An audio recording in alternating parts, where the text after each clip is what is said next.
the group joins. Perfect. Thank you for recording. So welcome, everybody. Thank you so much for joining us for the third meeting of the Ag Solar Stakeholder Group. We have 11 members of the public, or 10 members of the public also, who are listening in. So welcome to all of you as well. And we have a number of speakers joining us today from Vermont Law School, from American Farmland Trust, from Maine Revenue Services, and hopefully you've had ample opportunity to read through this robust packet of information. And so I just want to quickly go through a couple of housekeeping items before we get started, and then I'm going to turn it right over to Genevieve Byrne from Vermont Law School. But just for context setting, I think stakeholder group members will recall that we're following a fairly logical pathway to gaining information to have a shared understanding of this issue. And if you'll recall, that first outline document that was presented to you at the first meeting was thinking about opportunities for having an impact on this issue in sort of three major categories. Voluntary measures, best management practices might be one bucket of opportunity. Another one would be statutory and regulatory opportunities. And the third would be kind of incentive-based. And we've been focusing predominantly, at least at the start, on that middle category of statutory regulatory opportunities. And that's why you heard first about the Massachusetts SMART program, and today we'll be hearing about Vermont and New Jersey as well as the open space, farmland and open space current use taxation program. So all of these sort of, the latter perhaps being an incentive-based, but regulatory measures that help that help protect farmland while also encouraging solar production. So we're staying in that vein today. And really, I think what I'm keeping in the back of my mind at all times is an issue that Caitlin raised, I think, at the last meeting, of how can we pivot at any time to thinking about an opportunity that we can actualize in Maine. So as you're listening to Genevieve, as you're listening to Ethan, if you could be keeping in mind what action could Maine take that might be informed by what Vermont or New Jersey is doing, or you learn from them that you really don't want to be doing what they're doing. And so that's helpful as well. So you're going to be considering other state solar siting approaches, whether they're relevant to Maine and how, hearing about tax impacts of solar development on ag lands. And then we'll be digging into some of the other technical materials that you received in your packet. Ultimately, the goal by the end of the day is to brainstorm possible deliverables that this group would produce, so that between this meeting and next, staff, Ethan and Yvette, and with Nancy and Selena and my support, and support potentially from some of you, could start advancing some of these ideas so that you could see them in very early draft form next meeting. And we'll keep doing that for subsequent meetings as well. So that's the general framework. Questions about that before we move on? And Ethan, for those members of the public, put into the chat how you can find meeting materials. So if you're wondering, we'll be referring to page numbers throughout. Okay. If you could just take a really quick look at the ground rules on page 2 that we'll be sort of adhering to throughout the course of the meeting. And with that, I'll note that we're in recording mode, that these meetings are open to the public and comments are on the record. So I think, unless there's anything else, I'm going to turn it over to Genevieve, and welcome. And thank you so much. You were suggested by Emily, who's also on the line, as being, the expert of so many things, but certainly of Vermont ag solar policy. So welcome. We look forward to hearing from you. Well, thank you so much for having me. Just to introduce myself a little bit, my name is Genevieve Byrne. I'm a staff attorney and assistant professor at Vermont Law School in the Institute for Energy and the Environment. Within that, I work for the Farm and Energy Initiative, which is actually a collaboration between our Energy Institute and the Center for Agriculture and Food Systems at Vermont Law School. And we are funded by the National Agricultural Library. So all of my work really focuses on energy issues in the agricultural industry. And for the last couple of years, we have been looking at nationwide at farmland solar policy and how solar development laws either include provisions for protecting farmland or have specific processes in place to sort of assess impacts to farmland. So today I'm going to focus on Vermont. This is a crazy slide. Don't worry about understanding everything on this slide. Vermont has really delegated all of the permitting and approval processes over solar arrays to the Vermont Public Utility Commission. And so what this slide represents is the various processes and requirements for obtaining a certificate of public good for a solar array, which is the primary requirement to get a solar array up and running in Vermont.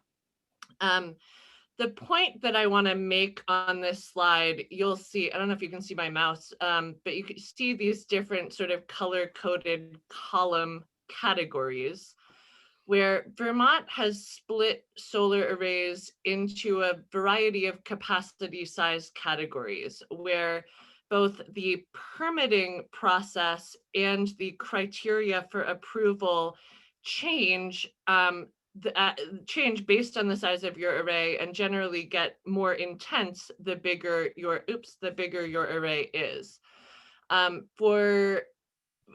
They also distinguish between roof-mounted arrays and ground-mounted arrays. So for all roof-mounted arrays up to 500 kilowatts, you really just have to go through what we call the registration process. That's really just like filing a piece of paper with the Public Utility Commission. There's only one approval criteria that the system will not, array will not adversely affect system stability and reliability. The utility is really the only one who provides any comment on that, and you get almost an automatic approval after 10 days as long as the utility doesn't complain. For ground-mounted systems, that registration process is only available for projects up to 15 kilowatts. So how does this relate to farmland? Well, the approval process itself being simpler and easier and cheaper for these roof-mounted arrays, even up to a relatively large size, and then for smaller arrays really is an incentive for doing that array type. And so we tend to see a lot of these arrays up to 15 kilowatts and even up to the 50 kilowatt size, which is an application process, which is more requirements, not as easy as the registration process, but not nearly as intense as what we call the petition process, which is really like a full, almost contested case hearing in front of the Public Utility Commission with expert testimony and it can be a very expensive process to get through. So I also want to point out that we do have decommissioning requirements for projects over 150 kilowatts. And you have to submit sort of a more intense plan for projects at the 500 kilowatt category. So again, the point of this slide is really just that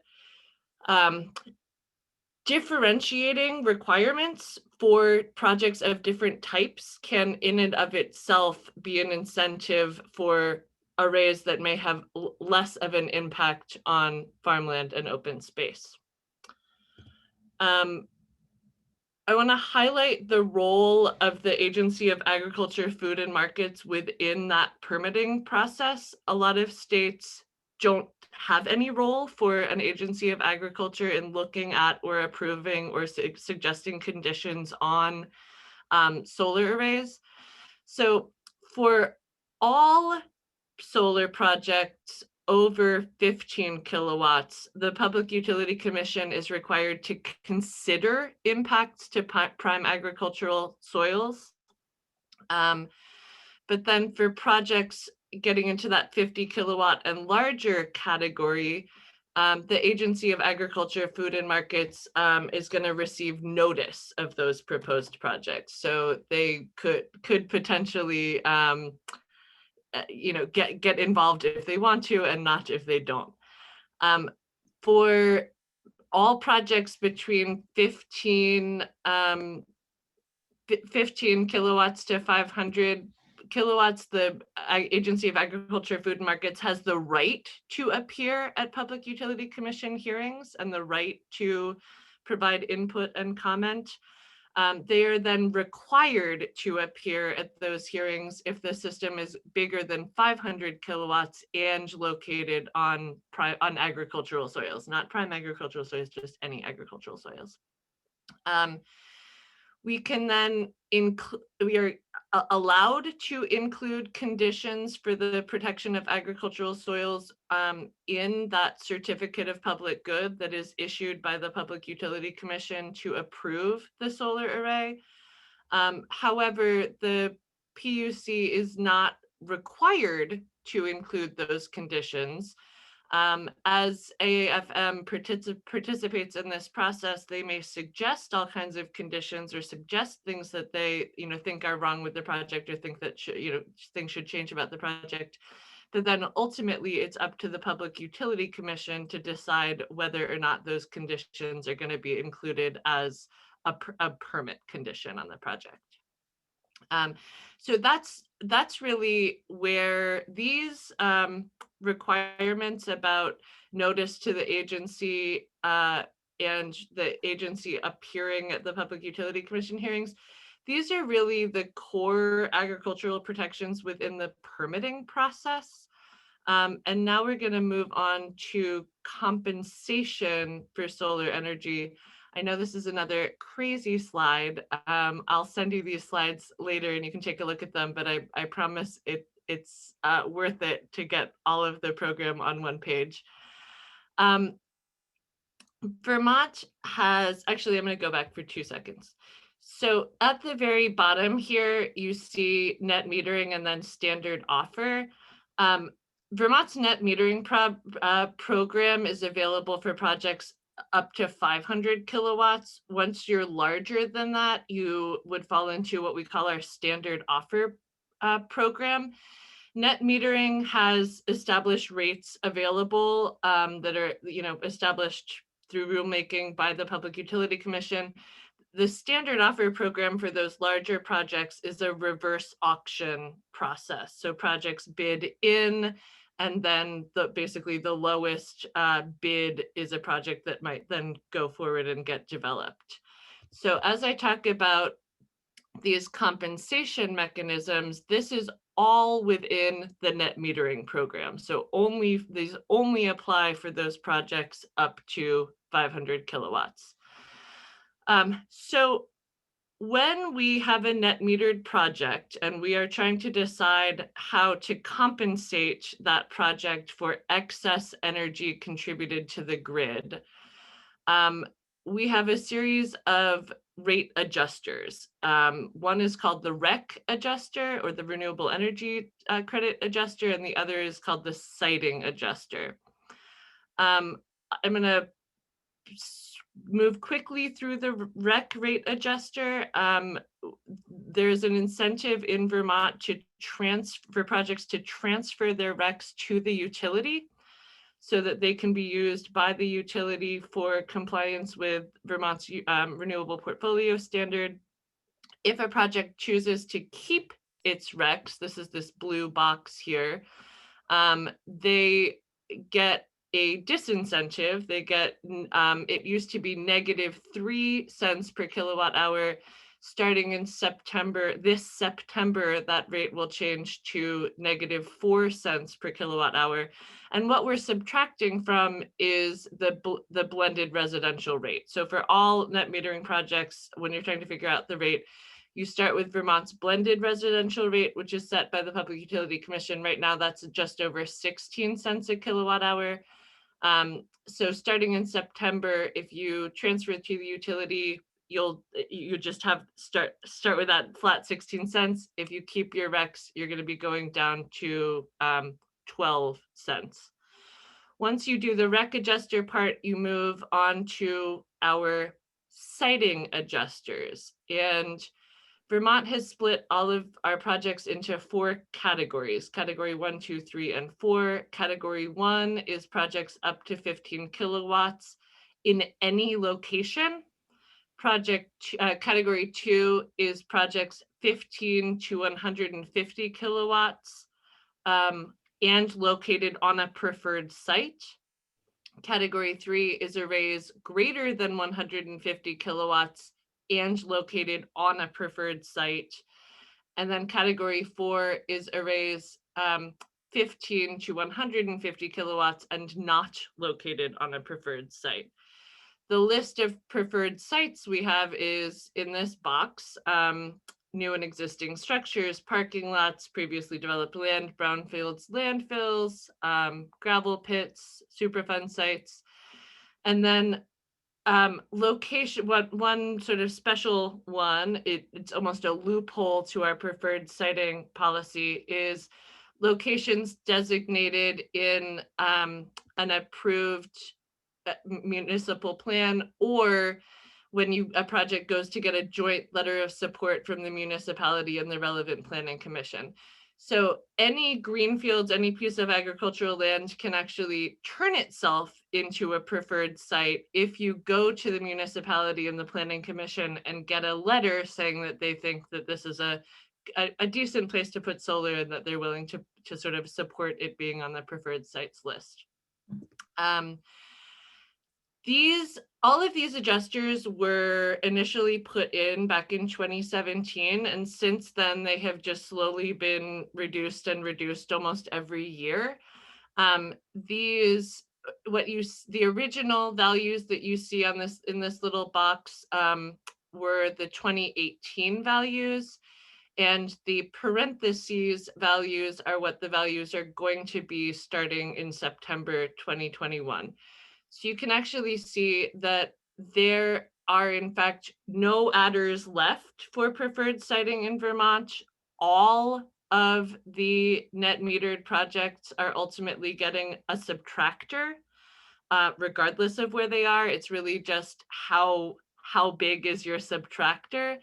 So the category 1, category 2 projects that used to get a positive rate increase now will be getting a negative rate, a decrease of 1 cent.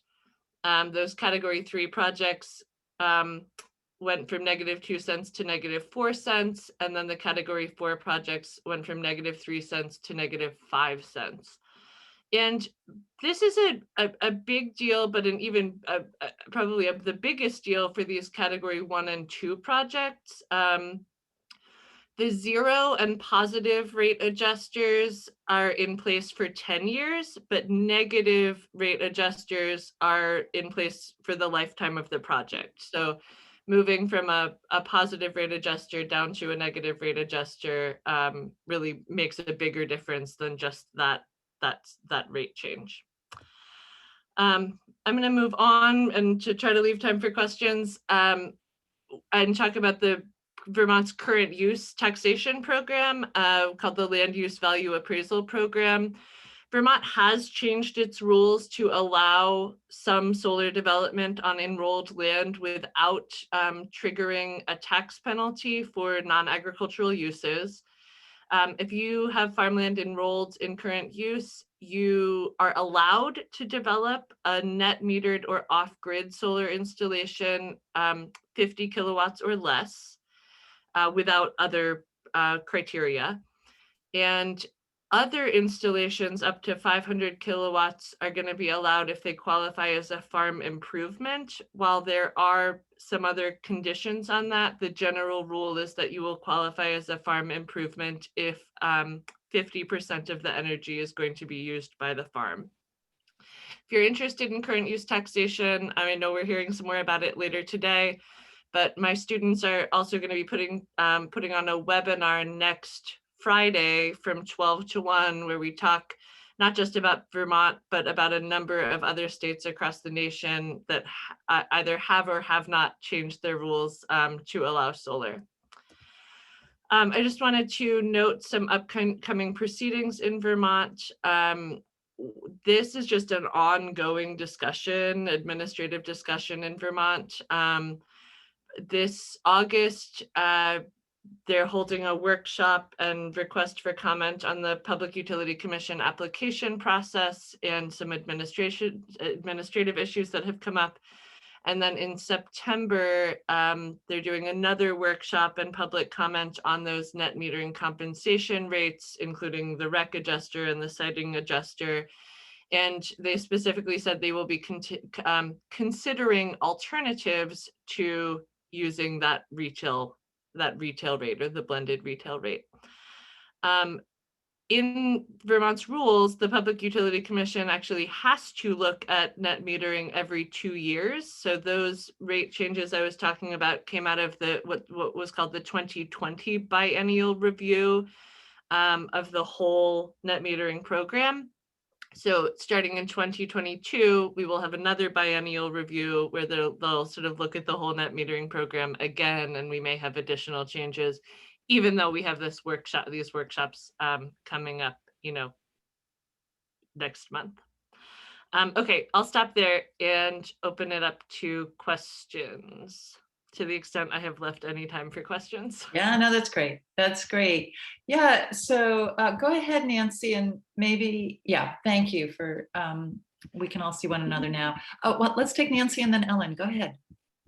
Morning. I'm Nancy McBrady. I'm with the Bureau of Agriculture, Food and Rural Resources, and I really appreciate you being here today to walk us through this. It's a two-part question, but first I would ask that you expand upon how in Vermont has the PUC utilized its capacity to consider the input of the Agency of Agriculture and Markets relative to agricultural land, and are there criteria that PUC utilizes when considering input about agricultural land? If you could just color that a little bit more, that would be really helpful. Yeah, so to start with your second one, there are no more criteria, really, just that they consider impacts to agricultural land, and then but they have the provisions for the agency participating in hearings. Generally, what the agency suggests is things like soil conditions about treatment of soil and stockpiling soil so that it can be then put back down on the land. Certain, I could try to send out like a certificate of public good that includes some of those conditions, because honestly, I'm having a hard time remembering what some of them are off the top of my head. Mm-hmm. Thank you. That would be really helpful. And one other question is, because the agency receives notice of these proposed developments, do you know whether or not the agency is tracking the ultimate utilization? I don't. Okay. I mean, it strikes me that that's a great way to at least keep the agencies informed, such that there could be tracking. And sorry to monopolize my time here with you, but are there statistics relative to the amount of agricultural, land that have development on them in Vermont? That's a really good question. I think the person who might be able to answer that question is Alex DePillis from the Agency of Agriculture, Food and Markets, who is often the one who participates in, who's sort of been their solar siting specialist at the agency. Thanks. Thank you. Ellen, go ahead. Thanks so much, Genevieve. This was really helpful. I was wondering if you could provide a little bit more information about why we're sort of going to see with the new rates that it's all sort of subtractors, and why there was the movement away from any type of. Yeah. So it's a tough question with a lot of moving pieces. Ultimately, in the biennial report from the Public Utility Commission, which I'd also be happy to send to this group, they talk about the net metering rate being too high, in part because the cost of solar development itself has come down. That we have had a lot of solar development in Vermont, and so we may not need to incentivize it as strongly as we have been in the past. And then concerns about cost shifting to other consumers coming out of net metering. I think some of that reasoning is probably correct, in that, of course, the cost of solar development has come down, and sharply. Vermont has had a lot of solar development within its net metering program. It's been a fairly popular option. And there, a colleague of mine just sent me a report about the level of solar penetration in a state that then might genuinely support cost shifting concerns. And it sounds like Vermont is in fact getting close to that level of solar penetration where cost shifting may become more of a real concern. But on the other hand, I think a lot of it is also sort of utility complaining about the net metering program and utility advocacy within the PUC that has just been effective. For instance, Green Mountain Power also has a program where they're putting Tesla power walls in people's houses and then utilizing that energy for grid support. And we're not having conversations about cost and cost shifting about that kind of program, whereas we are about net metering when they're not getting the same kinds of financial benefits. So I think I'd be happy to send over that report that talks through the Public Utility Commission's reasoning for the reduced values. And I think the cost of solar coming down is probably the most real reason out of all of the stated ones. Thank you, Genevieve. I'm going to have Matt be the last question. I'm going to ask you all a question and then I think we're going to move on to New Jersey just in order to stay on track with the agenda. So go ahead, Matt. Thank you. Great presentation. That's a nice, succinct sort of, I love those two slides sort of summarizing the program and the adders and subtractors. I'm hoping to use those to develop some solar in Vermont at some point. But I think one question I just had, just because you have this kind of global view maybe of how it's going in Vermont, how is Vermont doing? I know that you've got about 245 megawatts of installed solar. How's Vermont doing on its renewable energy goals generally? Because I think it's a very hard place to cite projects. I mean, our company developed a 40 megawatt wind project in Sheffield, Vermont, and it took 8 years with 3 legal, 3 appeals, and very challenging place. So how's it going?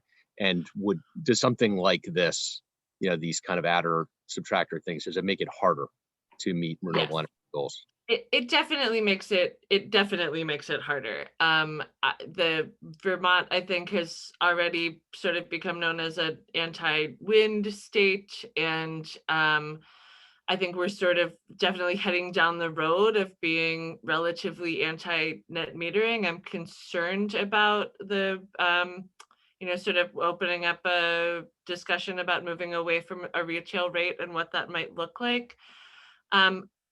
If you look at Vermont's renewable portfolio standard reporting, we really meet our goals using out-of-state energy and particularly cheap Canadian hydro, which is something that is included in our renewable portfolio standard that is not included in many other states' renewable portfolio standards. So I'm concerned about the actual sustainability of Vermont's clean energy goals, and I would like to see them being met much more by in-state energy, or at least by sources, regional sources that are not kind of the cheapest RECs that we can buy, which is what we're doing right now. Thank you. Great. Thank you so much, Genevieve. And I don't know if you have time to stay on. I understand you're somewhat constrained, but if you're able to, and in the course of the conversation, if not with Ethan, then with Peter, who follows Ethan on the current use tax conversation, please feel free to jump in on that as well if you're able. So thank you. Thank you. Yeah, I'm going to stay for as long as I can, and then I'll hop off without saying goodbye. So great. So what I was going to float to all of you, and it's not to answer in real time, but if you could just make a quick note on some piece of paper in front of you, is just what nugget, if anything, about Vermont's approach inspires you. If there is something, write it down, because we're going to want to hear about it later, even if it's the vaguest of ideas, so that later on staff can build on that and present something to you at another meeting. Okay. So we're going to shift to Ethan. Let me just make sure. Yeah, Ethan Winter, American Farmland Trust. And he'll be speaking with us about New Jersey's ag solar policy. And I should have just reminded you all that Genevieve's presentation was supported by pages 5 through 8 in your meeting materials. So you can refer back to that. And Ethan will be speaking on an issue that's supported by pages 9 and 10 in your document if you want to pull those up. Okay, so go for it, Ethan. Hi, everybody. Can you see that okay, Jody? Yes, perfect. Great. Good morning. My name is Ethan Winter. A couple disclaimers. I am the Northeast Solar Specialist for the American Farmland Trust, and I joined in late June. So I am getting up to speed on a lot of the state policies here. I have a background in land conservation and in solar, so I'm maybe a perfect Frankenstein for this conversation. And excited to share with you some of the developments out of New Jersey, which will be relevant for the conversation. And Genevieve's presentation, I think, frames Vermont very well, and hopefully I can do an equally good job on the New Jersey front. I do also want to say this is a somewhat text-heavy deck, but I wanted this to be a resource that the stakeholders could lean on for references later. So without any further ado, let me just move this forward here. There you go. A little bit of context on New Jersey.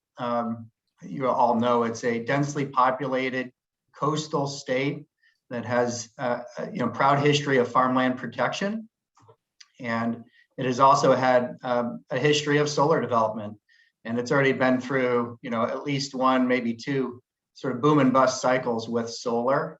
And I think that's important as Maine is thinking about where it is in its kind of cycle with solar policy. There's a lot to learn from in terms of New Jersey and the incentives that can both incentivize solar and throttle it back, and what that means to your clean energy targets. New Jersey has approximately 800,000 acres of agricultural land. Fairly significant percentage of that is considered by AFT as nationally significant, and those are the most productive soils that should be a priority for protection. In our farmland under threat analysis, almost 10% of that nationally significant land was converted in that period of time. So there are threats on farmland. At the same time, there is a fairly robust farmland protection program that's trying to stay apace with the purchase of conservation easements on that land. And that will come in as we're talking about the dual use program in a minute. Again, just flagging here, New Jersey has ranked quite high in terms of conversion threat of farmland, as well as its activities and programs to address those threats from a policy standpoint.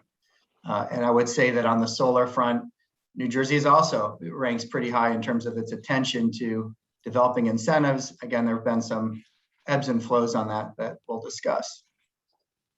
If folks are interested in diving in, if you haven't seen the Farms Under Threat material for Maine, that's all on this link here at the bottom, and some really great spatial resource for understanding the most important soils in the state.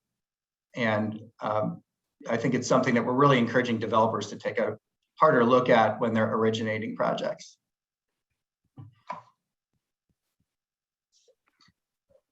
What's guiding New Jersey right now is its mandate to be 100% renewable by 2050. The state's energy master plan is pretty explicit about balancing smart siting of solar, meeting these goals for clean energy, and protecting the state's most important farmland. And what we'll be talking about today is two bills that were passed earlier this month on July 9th, signed by the governor to institute a dual use solar program.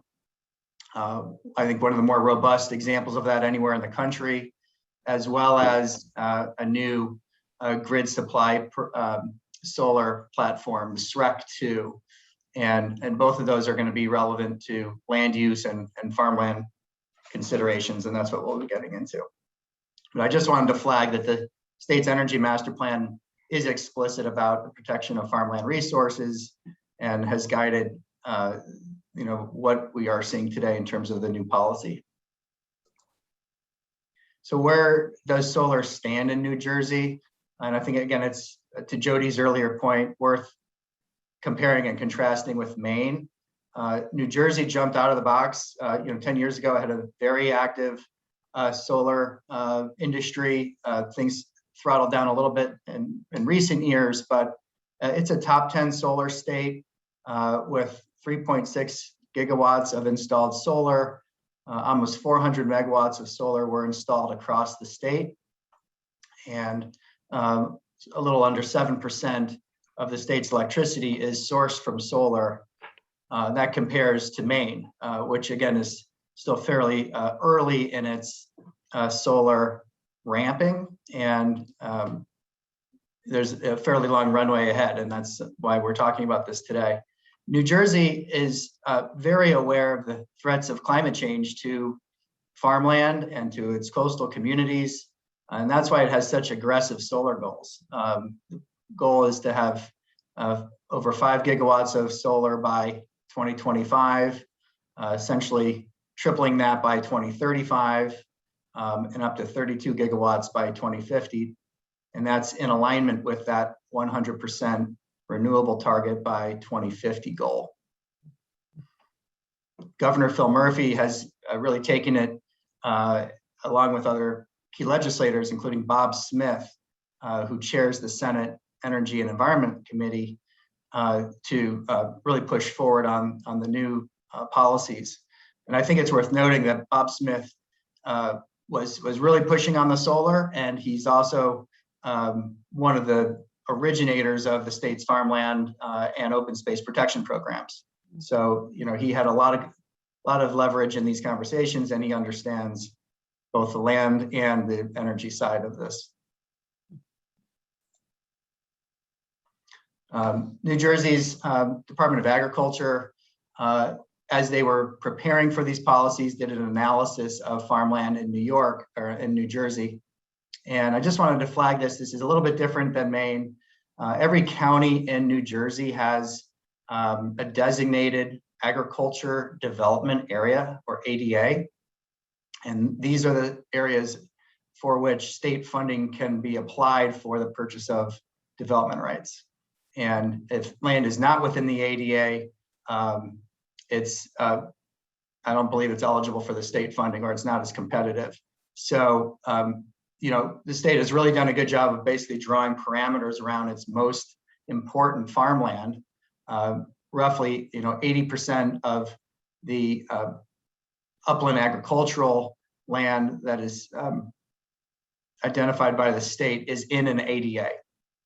And one of the real questions around solar was, how much of this agricultural prime land should be available for solar in one way or another, and how much of it should be protected. So that will come into play as we talk about the dual use solar bill and the SREC to the large scale solar. One thing I just want to flag is that about 100,000 acres of agricultural land in New Jersey that's in active use is outside of the ADA or is in an ADA and not prime. And we might expect that to be the most likely acreage to be developed for solar going forward, given the provisions in the bills. So this is what we're going to dig in here this morning. The two pieces. The dual use solar pilot program is a key feature of what was just passed. And it essentially does two things. One, it establishes a pilot program for dual use solar on unpreserved farmland. And there's, I think, a fair amount that still needs to be determined, and I would invite Caitlin, who's on the call here, and anyone else who has experience in New Jersey to comment on the very important steps coming up here. The state has 180 days to determine the financial incentives, the application process, and the overall platform for this dual use program. That's not a lot of time, and it will be very important, how that comes together.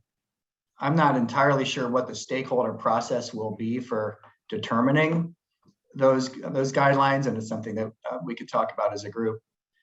A couple of things I wanted to flag in terms of the parameters around this dual use bill. Again, I think this is one of the first in the country to be passed in this way, through the legislature. It will allow for up to 200 megawatts of dual use solar, and the projects can be up to 10 megawatts DC. Those are fairly significant projects. If you've seen, the Rockport project and others tend to be in the 2 megawatt range. So, a 10 megawatt project is fairly significant and will allow for a range of different activities and experimentation. In order for a project to qualify for dual use, it will apply to the Board of Public Utilities and will require approval from the New Jersey Department of Agriculture. So there's a very tight coupling here between the agencies in terms of how this is supposed to play out. It may be an interesting kink in the program, but the dual use solar program is prohibited from happening on prime soils within those agricultural development areas unless it's part of a approved research study. I think the implication is if it's part of an ongoing monitoring project, it could be on prime land, but otherwise it's not. So we're talking about non-prime land. It cannot be on preserved property that has received state funds. And they're defining dual use as, somewhat generally at this point. We haven't seen standards or any specific guidelines, but those will be coming out. But it means that the project must continue to be actively devoted to agriculture or horticultural use as the project is generating power. Again, important to think about the tax element here in a high property tax cost state like New Jersey. So a key feature of this is that land in the dual use programs will retain its agricultural assessment. And that's I think going to be a very attractive element to landowners who are interested in doing this. This is, I think, something very interesting for Maine to think about. Rather than having a perfect program and locking it in, this is a 3-year pilot that can be extended up to a total of 5 years. So New Jersey is giving itself, again, some space to experiment and do research and see what's working with this dual use pilot. So it's a 3-year program that can be extended up to 5 years. And the total capacity of the dual use solar could be also expanded from 200 megawatts to up to 300 megawatts. And so we're talking about, potentially, if you've got 5 acres per megawatt DC, 1,500 acres of dual use solar under this program in its 5-year period if extended. That's quite a lot, and it would provide a lot of intelligence in terms of various practices that can work and not work. Other thing to think about is that this is meant to be the precursor for a permanent program that would have very specific guidelines in terms of project size and annual caps for dual use solar. Again, a lot needs to be determined in terms of what the actual standards for dual use will be here. The other piece to highlight is that it requires a decommissioning performance bond. This is really important to AFT as well, that there's statutory requirement for decommissioning at the end of the project life.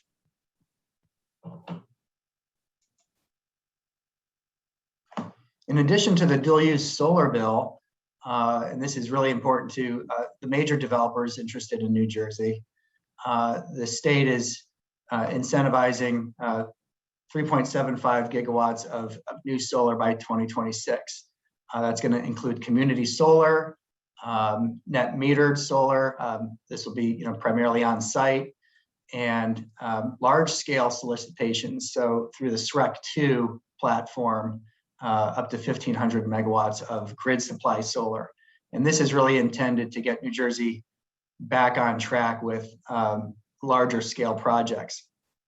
The key thing I wanted to flag for you all in Maine is that under the SREC 2 and this other bill, the state is putting a hard cap on how much land within those agricultural development areas could be utilized for solar. So basically, there's a 2.5% statewide threshold for that prime land in the ADAs, after which every project would require a waiver from the Department of Agriculture, and up to 5% in the statute could be hosting solar. The idea here is that there's sort of a two-phase process with call it a break. So if there's a lot of development happening on these in these areas, there's a way to slow that down and monitor it and ultimately cap it. According to the New Jersey Conservation Foundation and others, this means that up to 8,000 acres of prime land could be dedicated to solar under this regime. That is a lot or not a lot, depending on maybe your perspective. But I think the important thing for this conversation today is that the state is putting a statewide cap in place that's intended to preserve the bulk of the most important soils in those dedicated agricultural areas. I guess on the flip side of that, it means that lands that are outside of the ADAs, we talked about that 100,000 acres earlier, or non-prime land within the ADAs are most likely going to be the targets for origination, and that may be of concern to those people who live around those farms and those farmers. But again, New Jersey is making some trade-offs here and really trying to direct solar to more marginal areas and at the same time ramp up their solar. This is a comment I wanted to share from Doug Fisher, who's the Secretary of Ag. Again, he's very close to the Farmland Protection Program in New Jersey. This was no question a compromise that's trying to balance a lot of different forces and priorities. And in general, stakeholders seem to be satisfied with with the balance here. But as always, devil's in the details. And the rulemaking process in the next few months is going to be essential in terms of the balance of the financial incentives and the process by which projects will be reviewed and approved. And I think Caitlin and others will have something to say on that, how transparent that process is, and ultimately how do these projects pencil if they're going to be dual use. I think the consensus from the Maine stakeholders is that the Massachusetts process has been seen as quite restrictive or too restrictive. New Jersey is definitely creating a lot more opportunity for dual use as a comparison. But again, the guidelines and the specific standards for dual use are still very much to be determined. Lastly, I just wanted to flag a very important partnership that is now funded in the New Jersey state budget, $2 million for Rutgers to lead on research around solar. And this is, I think, a really valuable part of what's happening here, supporting research in the state, developing a team that's going to be encouraging research on projects as they're built. And I would encourage you all to think about reaching out to the folks at the Agrivoltaics Research and Development Department at Rutgers, David Specca, who's leading that. They may have some very good ideas for the kinds of research that could happen in Maine as well, again, utilizing the Maine research institutions.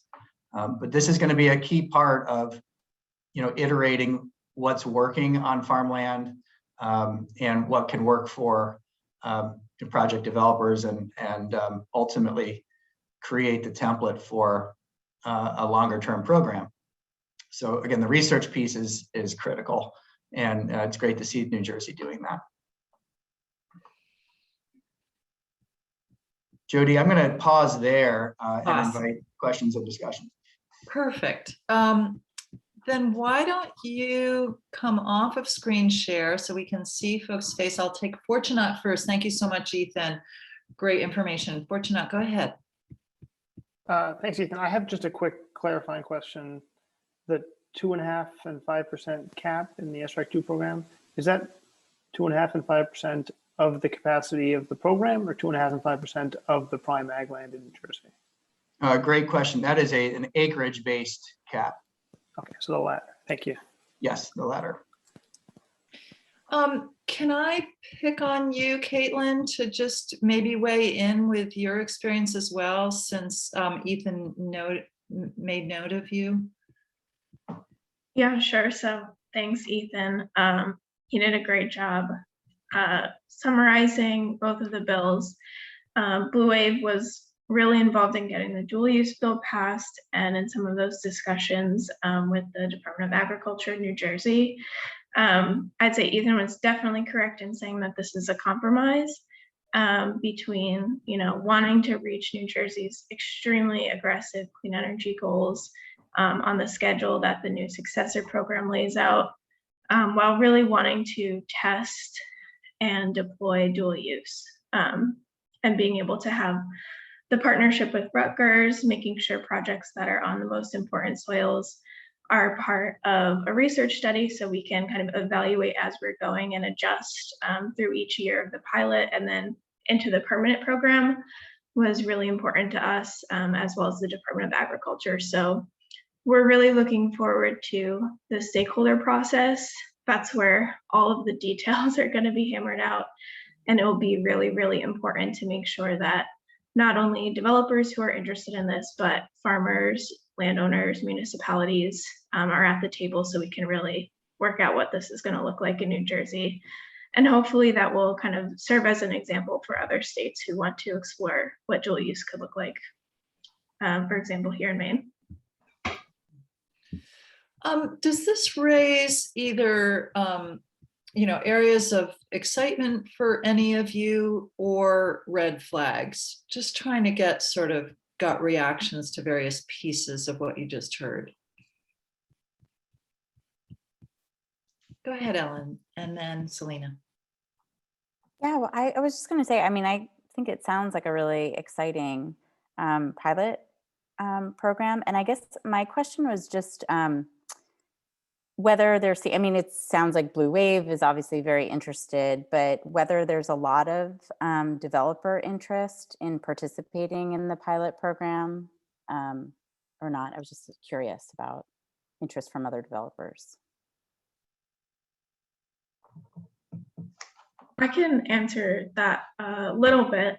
I think what we're hearing is a little bit of skepticism, honestly, from other developers who recognize that the requirements are not fully baked yet and not certain if it's going to be worth kind of spinning up a whole operation to make dual use work. And as Ethan correctly stated, is a very expensive state to do development anyway. So I think once we have more of these discussions about the details and can really understand what it will take to build a project in compliance with those requirements, we'll start to get a better idea of, you know, what's possible for folks to be doing if it's not already their area of expertise. Makes sense. Selena, go ahead. Yeah, I've been thinking about how to take lessons from New Jersey, given that it is a mature market and the number of gigawatts that they have in place, and then the significantly lower acreage of agricultural land that we're talking about. So the context is a little bit different than Maine, and how to bring that to Maine is something that I'm just thinking through. And I particularly like the focus on research. I think that's a good component of the pilot program. I'm curious to learn a little bit more about your definition of dual use and how you came up with what you have now and what the process is to kind of finalize that. Because as it reads now, it's pretty vague. Can you speak a little bit more about that? Yes, Selena, I think it is vague at this point in terms of the agricultural activity or requirements that will have to be like the threshold productivity on these properties. I think right now they're basically saying, you know, it has to be simultaneously managed for solar and agriculture.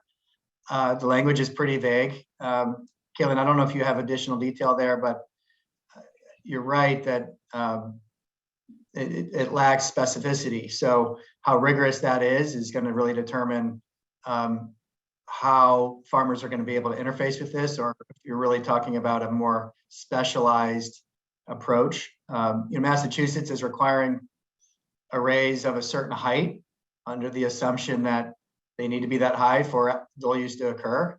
New Jersey might not go in that direction, which would keep the cost lower in terms of racking. We don't know what the financial incentives will be for dual use in New Jersey yet. They've really just created the skeleton here. So, you know, is that incentive sufficient to cover the increased costs? Those are all open questions that are going to be determined in the rulemaking over the next few months. Caitlin, do you have anything to add to that before I call on Nick? Okay. All right, Nick, go ahead. Thanks. I just wanted to make an observation that, and thank you, Ethan, for a great presentation.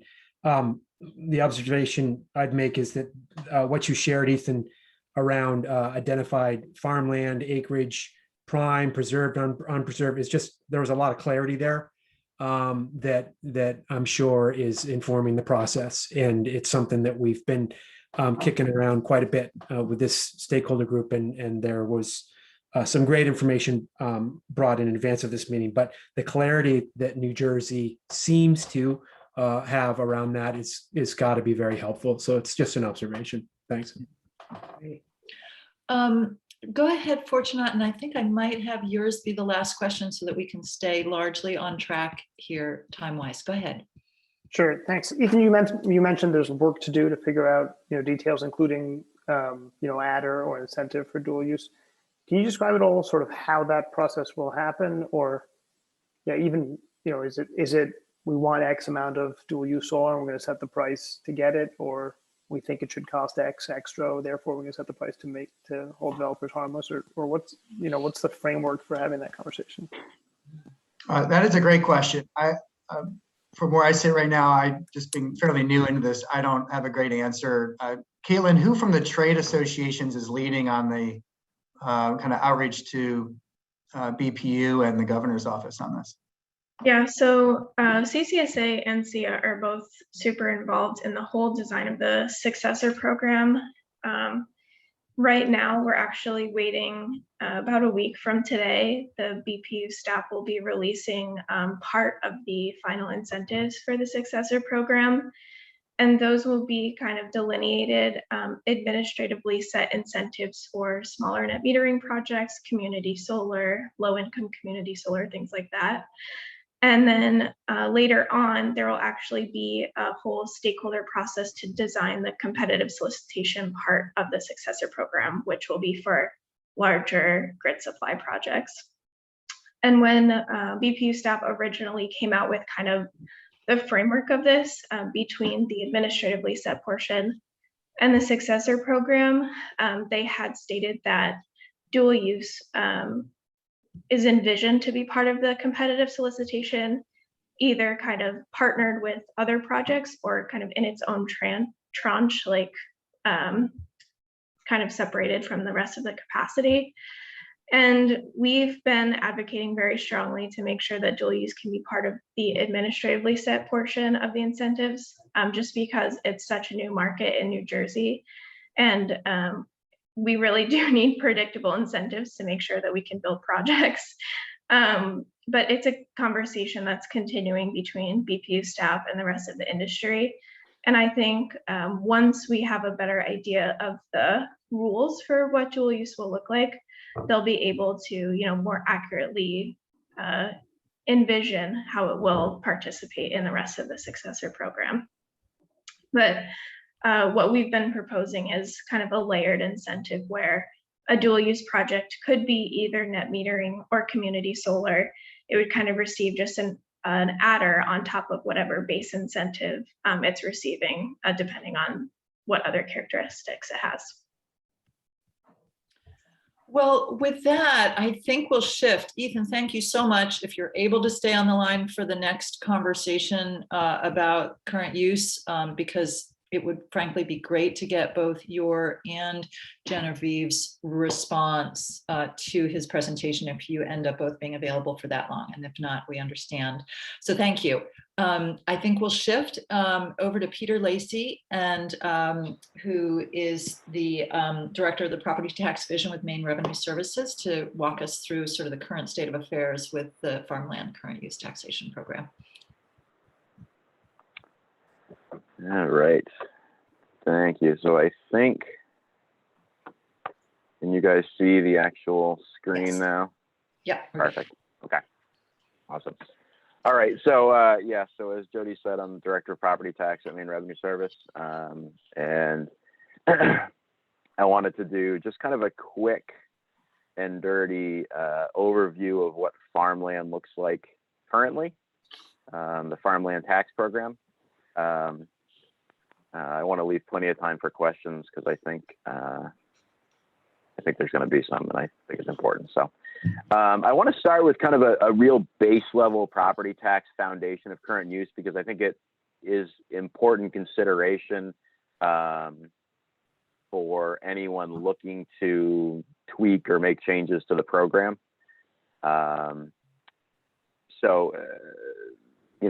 Step one, Maine Constitution has this article that says all real property and personal property has to be assessed according to just value. And pretty much every property tax appeal that occurs across the state has its foundation in this. So the Constitution says you got to assess everything just value. They interpret as fair market value. So basically everything has to be assessed at fair market value. And so fair market value in this case means highest and best value. So what's the best, highest value use you could make for that piece of property? And obviously that conflicts with use of land as farmland to a certain extent. So also in the Constitution, they have laid out this allowance where certain property can be assessed based on its current use rather than its highest and best use. This is the foundation for all our current use programs, including, as you see here, the farm and agricultural lands, which is where the farmland program comes from. I will note as well, there is a withdrawal penalty, which I'm going to talk about a little bit later. That withdrawal penalty is also constitutional. So again, unlike some other property tax programs, it's not as simple as, you know, making statutory changes. There's these other kind of overarching considerations that have to be made. So, so the actual farmland program and farmland and open space are combined in the statute for some reason, but I'm going to focus exclusively on farmland for today. If you have questions about open space, we can talk about that as well. But as Jody knows, that's a different task force. The basic purpose is to encourage preservation of farmland. This is the italicized information above is what's actually in the statute. But the basic purpose is to encourage preservation of farmland and to prevent farmland from being forced to be converted into some higher use. So as I said, with other current use programs, this allows the land to be based on the current use as farmland rather than the just value. So the basic requirements of farmland to be classified as farmland, you have to have 5 contiguous acres. Not all the acres actually have to be farmed. So you could have a 5-acre parcel that has 2 acres that are being actively farmed and 3 acres that are, involved in some other activity. That's fine, but only the acres that are actually being used for farming are going to be eligible for farmland classification. The other ones will be assessed based on their just value. Or there's also you can also have woodland on a farmland lot, which is basically assessed according to the tree growth program, which is another current use program. So 5 contiguous acres. You have to have $2,000 a year of income from farming activities. And that is calculated in some combination of looking at the previous 2, 3, or 5 years. So it's 1 of the last 2 years, 2 of the last 3 years, or 3 of the last 5 years. Have to have $2,000 in income from farming activities. This can include, and this does come up sometimes, this can include the income of a lessee. So you could own farmland and be leasing it to somebody who's doing the farming activities. That's fine as long as the income requirements and acreage requirements have been met. There's an application on our website that you have to apply in the first year, and then subsequent years, the assessor may ask you, the municipal assessor may ask you for additional information to verify either any potential change in use or to confirm the income requirements of the statute. So the $2,000 a year.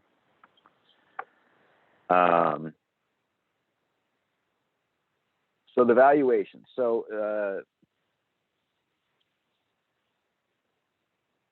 Department of Agriculture, Conservation, Forestry, and MRS develop values based on different categories of land. These have not been updated in several years, but there's basically 6 different types of farmland that have been classified: cropland, orchard land, pasture land, horticultural land for edibles, and horticultural land for ornamental, and then blueberry land. There are definitions. I think if you all saw the bulletin that I sent out, or that Jody sent out, that has kind of how the different lands are described. So there's different values. There's a range of values, estimates, and then the municipal assessors have some discretion to tweak those depending on the particular aspects of that parcel of land or the different counties. Although most of the municipalities seem to be using some variation on these values. So farmland by the numbers. So tree growth is, these are the four basic kind of current use programs. Tree growth is far and away the biggest. There's 11 plus million acres in tree growth currently. Working waterfront's the smallest. Farmland and open space are kind of in the mid-range. So that 134,000 acres, that's statewide. So it's not a huge, compared to tree growth anyway, not a huge consideration. The one thing I will point out, so the assessment, so the valuation of the acres is based on their current use. Now, there's an assumption, I think, that farming values are going to be less than fair market value, but depending on where you are in the state, that may or may not actually be true. So in certain southern parts of the state, that's absolutely true. But as you'll see in the next slide, the value of an acre of potato land might be more than the value of a house lot in Aroostook County, potentially. And so this is kind of I think these are our 2019 numbers, which are the most recent numbers we have by county. And you'll see some of the counties that you might expect have lots of farmland, like Aroostook County, actually have very little in comparison to like Kennebec County or Somerset County, or even York County. The most recent numbers we have, York County's got 9,000 acres in farmland, while Aroostook only has 6,200. Which the reason is because the excess, what they call the excess acreage value, which is the value of kind of a rear land in that particular county, may be very low. And so going into farmland doesn't produce a benefit. And so if you look at, say, Aroostook County, the farmland value is about $572 an acre. The excess acreage value, which is what just, normal land, excess land would be, is $500. So going into farmland does not produce a benefit for somebody in that part of Aroostook County. Same thing with Washington County. So blueberry land is pretty valuable in Washington County. A 2-acre house lot, not as much, depending on where you are in the county, whether it's coastal and stuff. So there's very few acres that are currently in farmland in Washington County because there's no benefit in moving it into farmland. So that's kind of that's a super, super quick overview. I wanted to leave time for questions. The one thing I did want to touch on, because I know this isn't ag and solar, is the property tax solar exemption that's new for the 2020 tax year. So new for the April 1st, 2020 commitment year, the legislature passed a exemption for solar and wind energy equipment.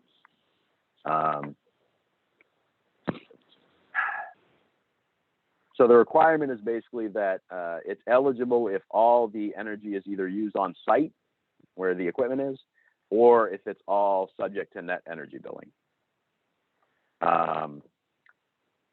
Currently, under current net energy billing rules with the PUC, what that means is that it's got to be I apologize, I don't remember whether it's 5 megawatts and smaller or smaller than 5 megawatts, but 5 megawatts the limit to be eligible for either of the net energy billing programs under the PUC. What that means is that the equipment is exempt because it's a statutory property tax exemption passed after 1978, which there's another provision in the Constitution which I didn't touch on, but that's there. The state's required to reimburse municipalities for 50% of the tax loss. So, so the municipality does get some money back from that, but the exemption also only applies to the equipment. It does not apply to the land. And only certain of the equipment. So I wanted to, I was trying to put together, because Jody had asked me to try and kind of put together an example, but there's too many working moving parts with the different counties and what type of land it is. So I just kind of, if you were to site solar on farmland now, this is under current law. The gist of what would happen is that there would be, the land would require to be removed from farmland, from the classification, because it's no longer being used for farming activities. And it's going to what they call a higher use. There would be a withdrawal penalty for the landowner. The withdrawal penalty is based on the tax that they would have paid over the previous 5 years if it was not in the program, minus the tax they actually did pay. So basically the difference between the benefit they gained from being in the program over the last 5 years.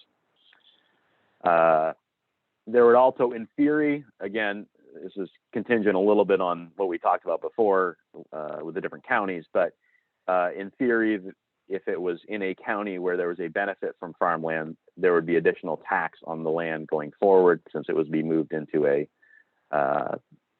just value situation instead of the farmland reduced value.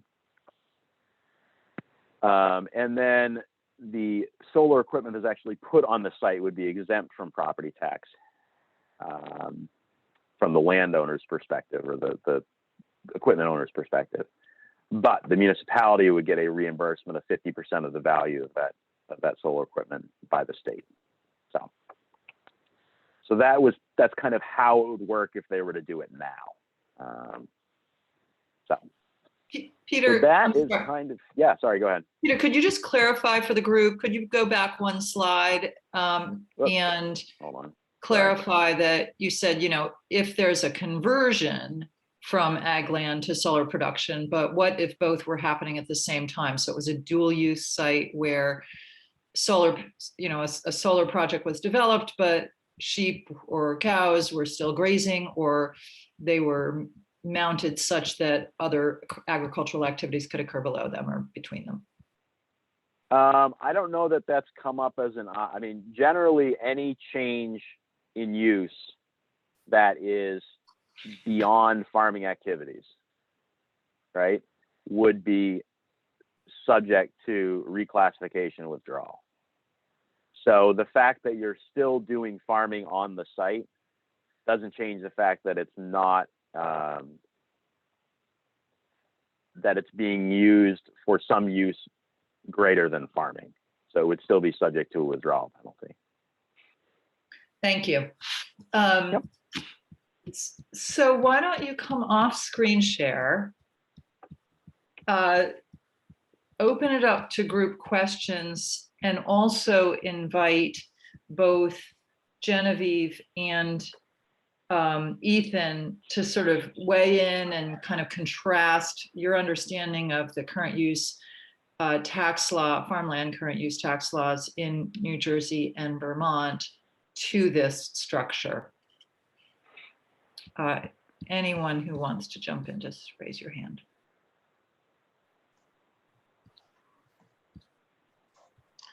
Jody, this is Ethan. I'm not terribly well versed on the New Jersey rollback penalties. Is something I could get back to you all on.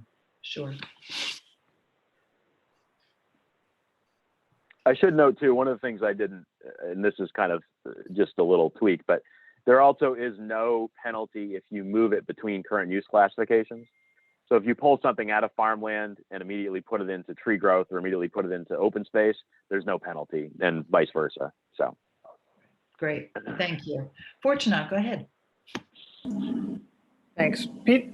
Thank you, Peter. Is there if a piece of land is not currently in a current use classification, are there implications for the valuation of the parcel, not the personal property on the parcel, but the parcel itself, if all of a sudden you put solar on what used to be a meadow? Or is it, it should already be taxed at the best and highest use, right? So it should. It should, in theory, already be taxed at the best and highest use. There is a question, if it's classified as, wasteland or rear land, potentially, I don't know. I'd have to think that one through. We haven't, like I said, we just, the solar exemption is new, so we're just in the process of developing a bulletin and kind of thinking through these questions. So I don't know that I can give you a clear answer. I think we'd have to talk that one through on our end and see what, I mean, in theory, you're right. It should already be valued at its best and highest use. So. Okay. Nick, go ahead. Yeah. Yeah, great. Thanks, Peter, for presenting that. I don't have any brilliant things to add. Separate from, we've been enrolled here on our farm in York County for 20 years and happy about the program.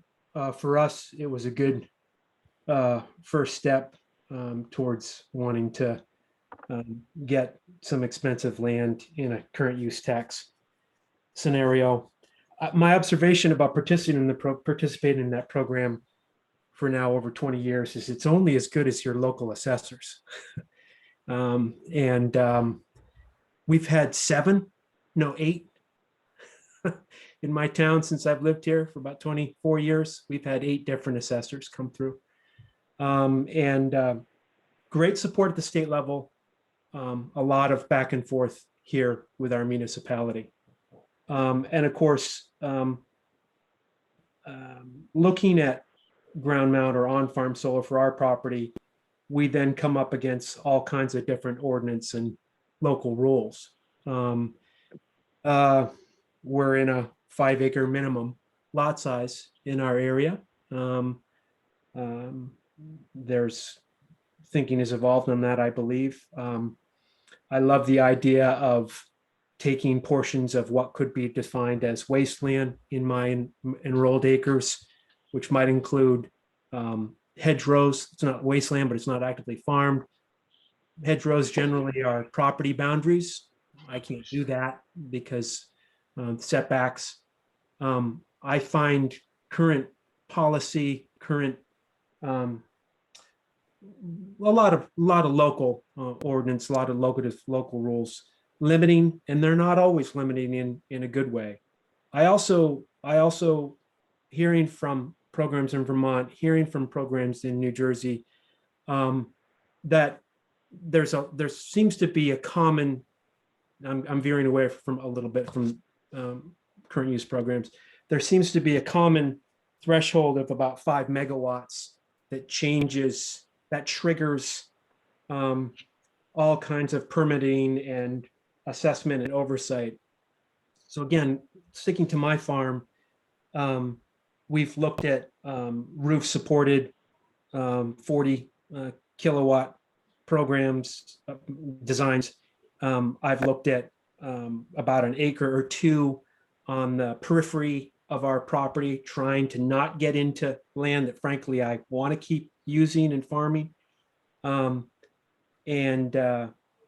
can't do all that without some financial support. It's hard to interest outside investment if you're below that 5 kilowatt. So in any case, I'm just sharing a bunch of different experiences being a landowner, and excited about wanting to be a solar generator, community solar generator, while also maintaining a commitment to land stewardship. And I'm finding I kind of am stuck in a lot of ways as a small farmer landowner. I'll pause there. Yeah. Well, and I will say, just to follow up on what you're saying, I mean, one of the things I didn't mention, but is important to consider too, is that property taxes, we're the property tax division, but it's overwhelmingly administered at the municipal level, and municipal assessors have a lot of flexibility in how they do things and how they assess things. And, as long as they're in the kind of general guidelines, things can vary from town to town. And it's the same thing with, ordinances, right? You have home rule in municipalities, and they have a fair amount of freedom to conduct business in their town the way they want to do it. So, yeah. Patrick, go ahead. Yeah, thank you, Peter. So I'll say that locally, I find that assessors have a hard time determining the value of solar property.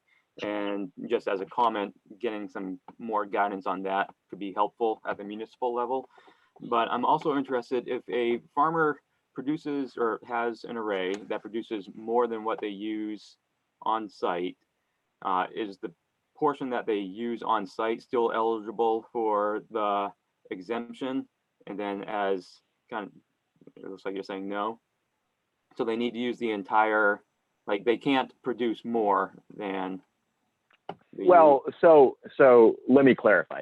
So if it's entirely used on site, yes, it's exempt. If it has any level of net energy billing, so if it's in the net energy billing program, then it would also be eligible for the exemption. So I've been trying to get caught up as quickly as I can on some of the solar stuff. So I don't have a real clear understanding of how it works, but my understanding is some of the net energy billing arrangements, you do use some of your stuff internally. And maybe, I mean, we're on a solar group, so maybe someone can clear that up for me. But the way the exemption's currently written, you either got to be in that energy billing program or you've got to use it all on site. And if you don't fall into either of those two buckets, then it's taxable equipment. And may I follow up a little bit further? Okay, thanks. And so anything that is not included in the solar exemption that you've explained, I think could be eligible for BETR or BETE, the business tax equipment reimbursement or business equipment tax exemptions. And could you just explain a little bit how the municipalities gain their revenue from those two programs for solar equipment? Sure. So Betty and Better are two kind of twin programs. Better was first, and under Better, the municipality for eligible business equipment, and I could do a whole 2-hour presentation on Better, so I'll keep it kind of brief overview.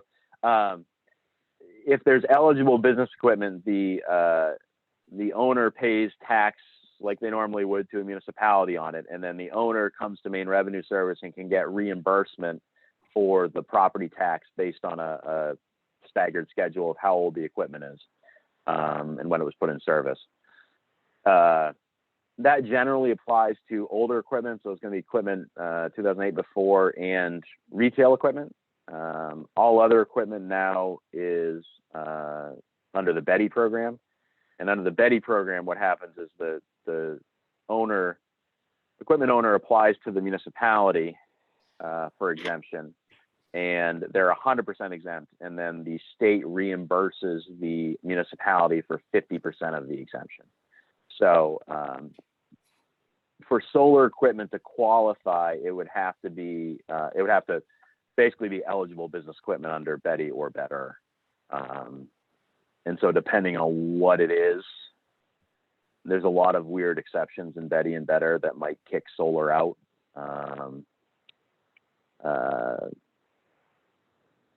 So it'd be, without looking at the individual piece of equipment, it'd be hard for me to give you any real kind of guidance on that. So I'm going to take Fortunat, and then we're going to pause for a break. So go ahead, Fortunat.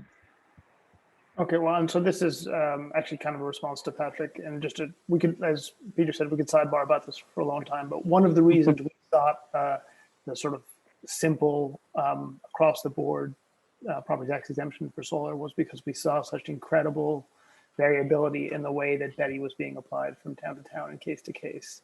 And it was basically impossible for individual taxpayers to appeal over and over again. And so we thought, for both the sake of MRS and for the sake of customers, we should clean it up. And so I think the idea is that the solar equipment tax exemption ought to replace the need to do Betty. And I think all the examples that you're thinking of when you're using some of the power on site and the rest is going somewhere else do qualify under the current rule. The only thing that doesn't qualify is if you're getting paid in dollars, and none of the retail side programs today are you getting paid in dollars. You're always getting paid in bill credits. And as long as you're getting paid in bill credits, whether it's monetary credits or kilowatt hour credits, you qualify under that property tax exemption. Okay, well, I think this is the right place to stop. I mean, I think the question moving forward is based on what you heard as being the reality of how the program is structured currently.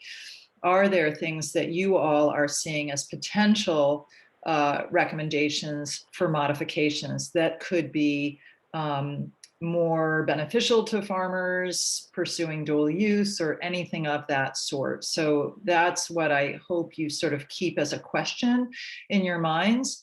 And just want to really thank you, Peter, for jumping in. We will make sure that we have all 3 slide decks available on the website fairly shortly. So if you could forward, oh, I guess maybe yours is the only one, Peter, whose we don't have. So if you could forward that to me. Okay. That would be great. So we're at 10:32. Why don't we plan to be back here at 10:40? So 8 minutes by my computer, and we'll pick back up on the agenda. Thank you. Thank you so much.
Hey.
Hi, Andy.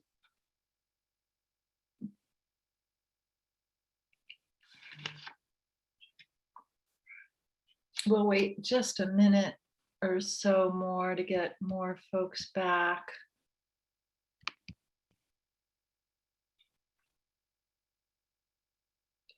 Sarah, Emily.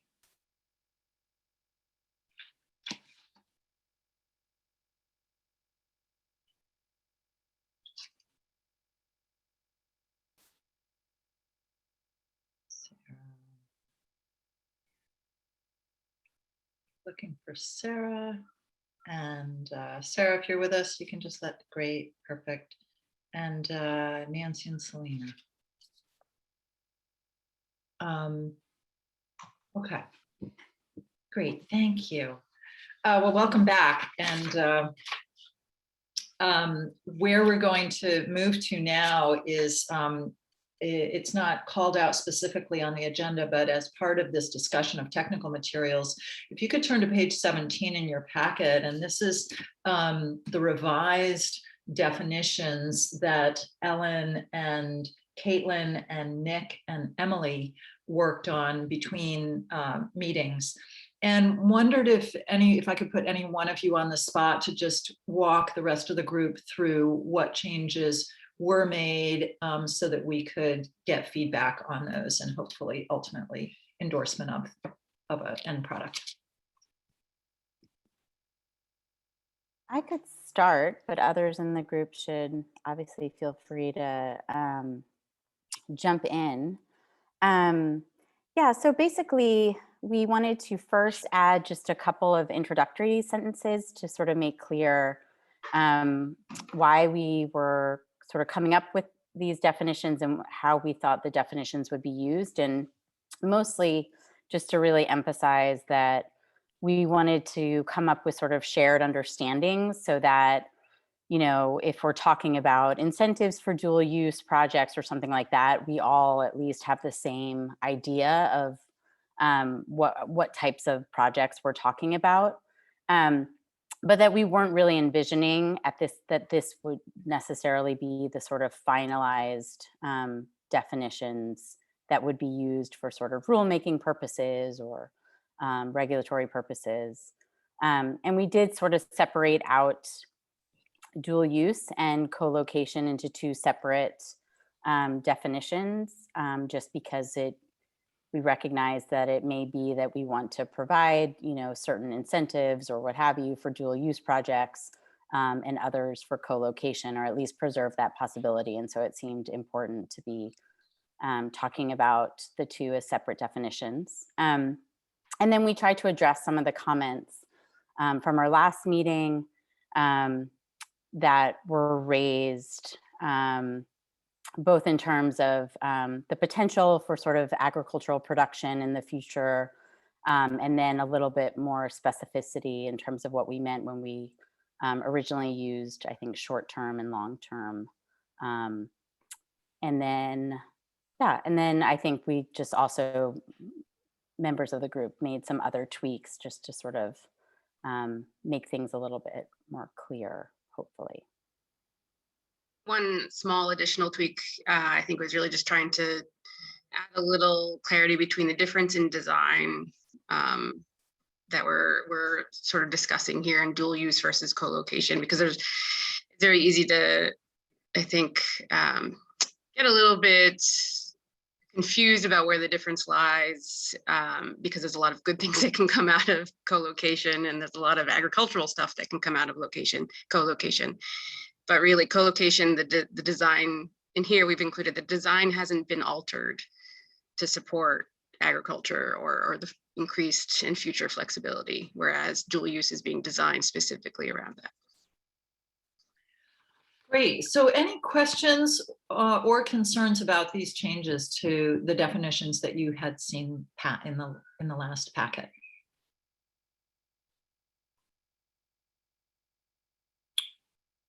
All right. Well, then I'm taking that essentially as an endorsement that as we talk about incentives or anything else moving forward during the stakeholder meetings, that we'll be referring back to these definitions, and we'll use them in the same way that we've been using key definitions for prime farmland and soils of statewide importance. Selena, go right ahead. I think that I agree with the definitions. They look good, and it's helpful to have these for the purposes of this conversation. I do think, as we're thinking about incentives, to just reiterate that last sentence in the opening paragraph, that the definition, I think, depending on how it will be used, really may need to be adjusted. And so I hope that this group just thinks about how, as we're considering any sort of deliverables, how this may or may not be used in those. I think it merits further discussion based on how it will be used, is my point. Mm-hmm. Mm-hmm. Any concerns about that? Okay. All right. Good. Then duly noted on that. Then why don't we, thank you so much to all four of you for doing that. I think it adds a lot of clarity, and we'll use it in future meetings. So thanks for that. And if you could then move to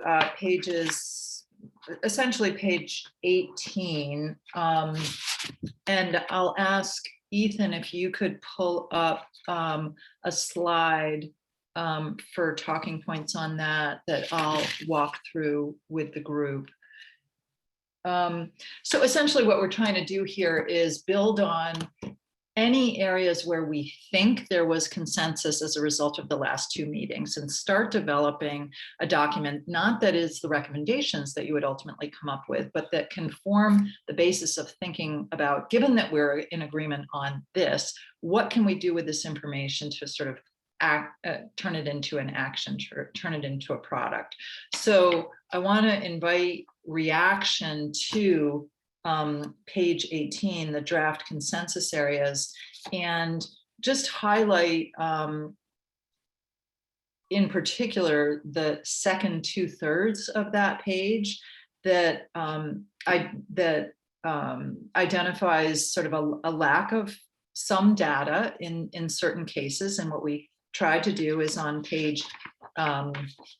pages 19 through 19 and 20, identify what we know and be clear on page 20 about what really isn't known. And so that there is some value likely to identifying those areas where it could be helpful to recommend gathering of further information. Thank you. That this may require further research and ongoing monitoring. What we think we've heard is that you're all supportive of decommissioning requirements, protecting the reversion back to solar, from solar production to agricultural use. But on the right-hand side, this sort of bulleted list is sort of our attempt to succinctly summarize what you see on page 18. So dual use does have a role in minimizing impacts of solar development to agriculture, that grazing is a viable vegetation management strategy, and that perhaps regulatory requirements should, at a minimum, enable both those practices, that practice to occur as an alternative to more traditional vegetative management. That you are inclined to be thinking about a permit by rule process that encourages solar development, that supports ongoing agricultural uses, and that you're looking at the impact of solar development on the tax status of farmland, and you know what you want to do with that is entirely your call. An acknowledgement that dual use likely costs more, and how to address that is an open question.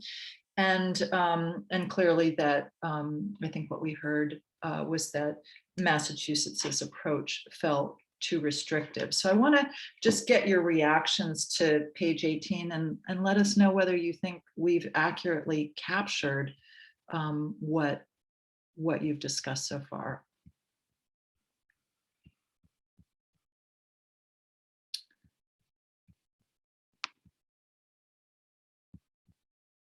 Concerns about any of that?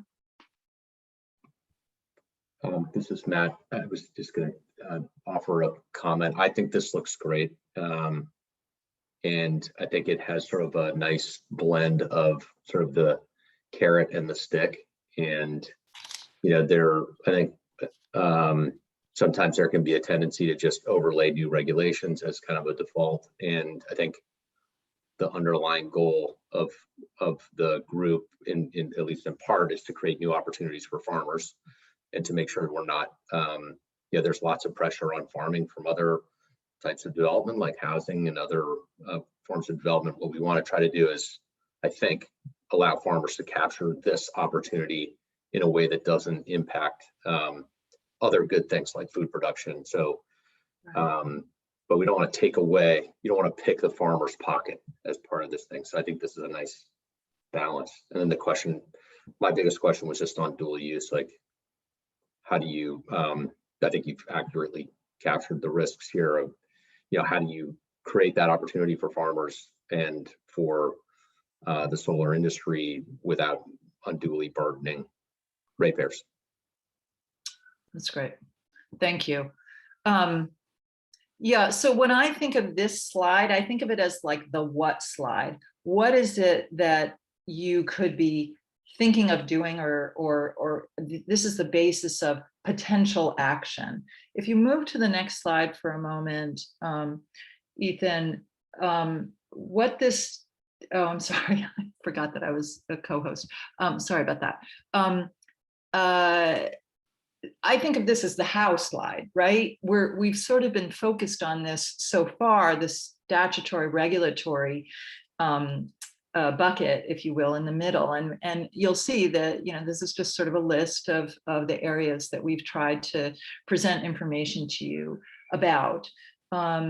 So where I think we're at so far, and we're going to continue to provide additional information based on your guidance at future meetings, but it's really what, given that list on the prior slide, and if you're just referring to page 18, are there, you know, how might we move from the what to the how?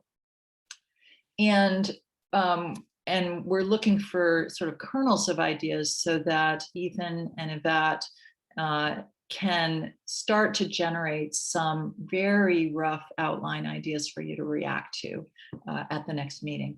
Ellen, go ahead. Yeah, I thought that was a great summary. I just had one question about a topic that's not on there that I was wondering about, which is sort of, you know, as listed on the slide, thinking through the ways that dual use can sort of be promoted as a way of alleviating some of the tension that might exist for competing land uses. But do we also want to be exploring ways of incentivizing solar projects on sort of disturbed land or previously developed as also a way, because, you know, my understanding is those projects really aren't happening at all because they're just too expensive. But there is sort of a, you know, good amount of acreage that would fall within that category within Maine. And so I just am don't know if folks have thoughts about whether we should also be thinking about how we drive development to those areas as well in a way that makes it, or by, creating sort of tools that make those types of projects much more economically possible for developers. Really important question. Emily, do you want to reply to that, and Nick as well? And then I'll bring in some other pieces of information that I think might relate to that also. Yeah, I think I really want to echo Ellen's comment there. And, we're discussing dual use, and we know there's added costs around dual use. And so one way to be able to maintain production, has added costs. Another way to maintain production may also have added costs, and that's the added cost of incentivizing other types of solar siting as well. There are costs for remediation of sites, and there are costs for significant costs for building carports that are solar carports.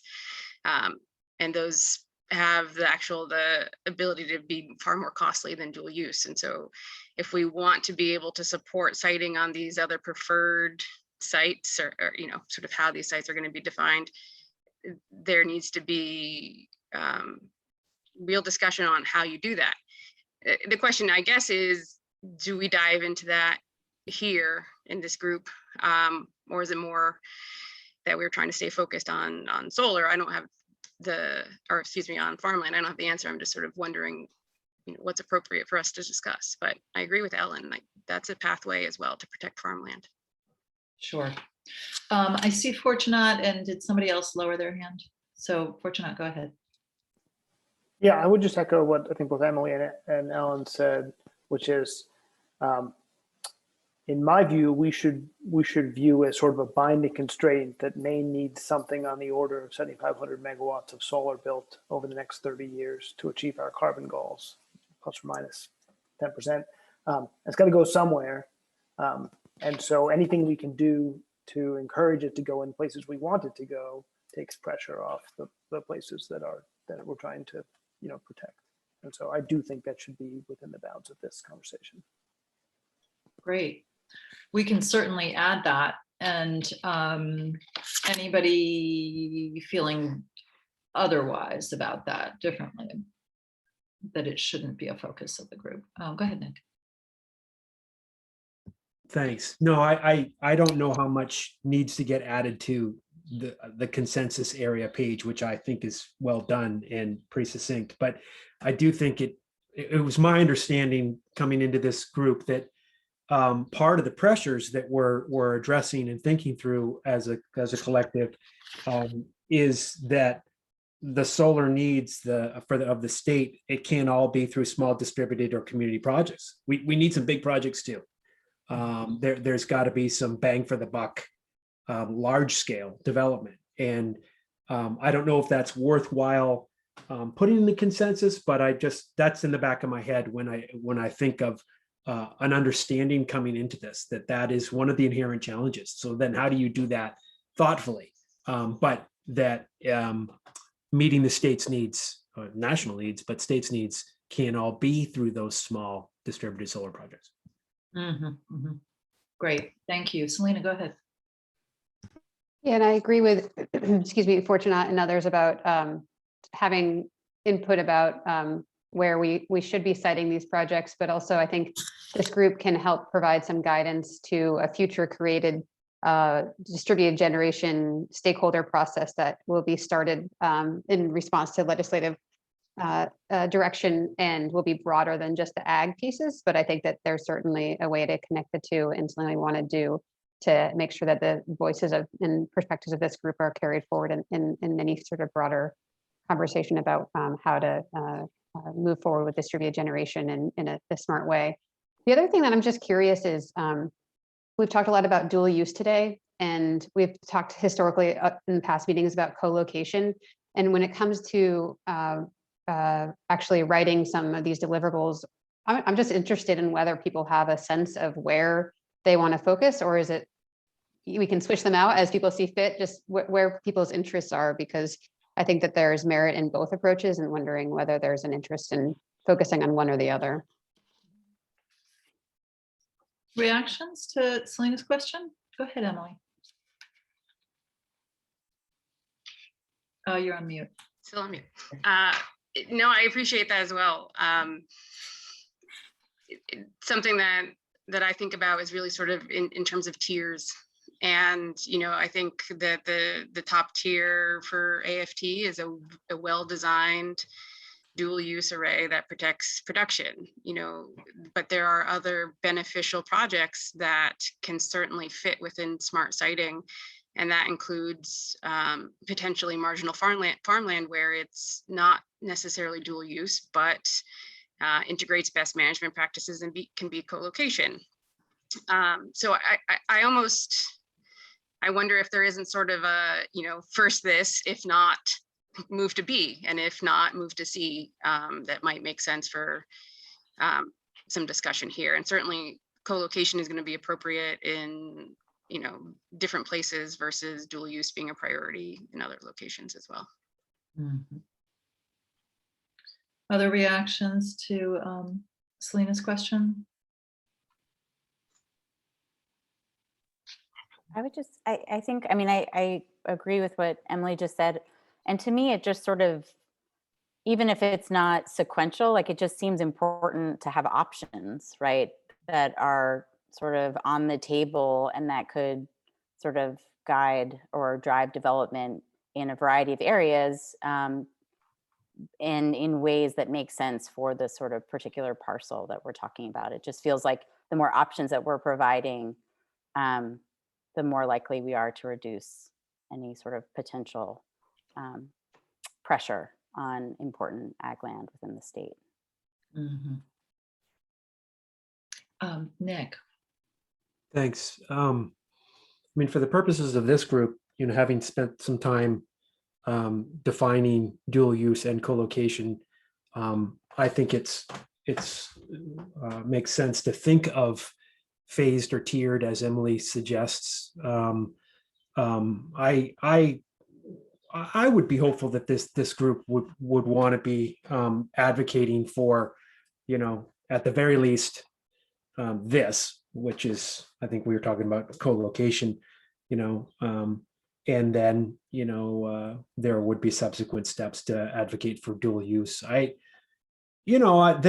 are lots of different types of agricultural approaches. You know, there in the field of ag, there are people that are all about hay production, so they want dual use sites with raised racking. But then in the field of agriculture, there are people that are all about, you know, park your hay equipment and graze. do they need 10-foot high raised racking? I think the concept of dual use with, you know, and coming out of smart solar programs in Massachusetts, where everything's sort of allowing for the most to happen underneath, I think that's a nice idea. But there's also that let's not reinvent the wheel. And if there's co-location options where affordable, you know, ready-made, lower to the ground racking and grazing animals like sheep can get right in there, and we can be advocating for continued or even new expansions of agriculture, that's a great place to start. So I guess from my perspective, I like the idea of, at the very least, co-location, and set goals and perhaps levers or suggestions for such towards dual use. Mm-hmm. Got it. Nancy. One thing that's occurring to me when talking about tiers is, and the point that in order to meet the renewable energy goals of the state, that there are going to need to be some large developments, is kind of like a catch-all category, whereby we might not be able to have dual use or co-location at some locations that are quite large, and those impacts might be painful to some from an agricultural perspective. But could that pain be eased through something like a catch-all in lieu fee mitigation type tool?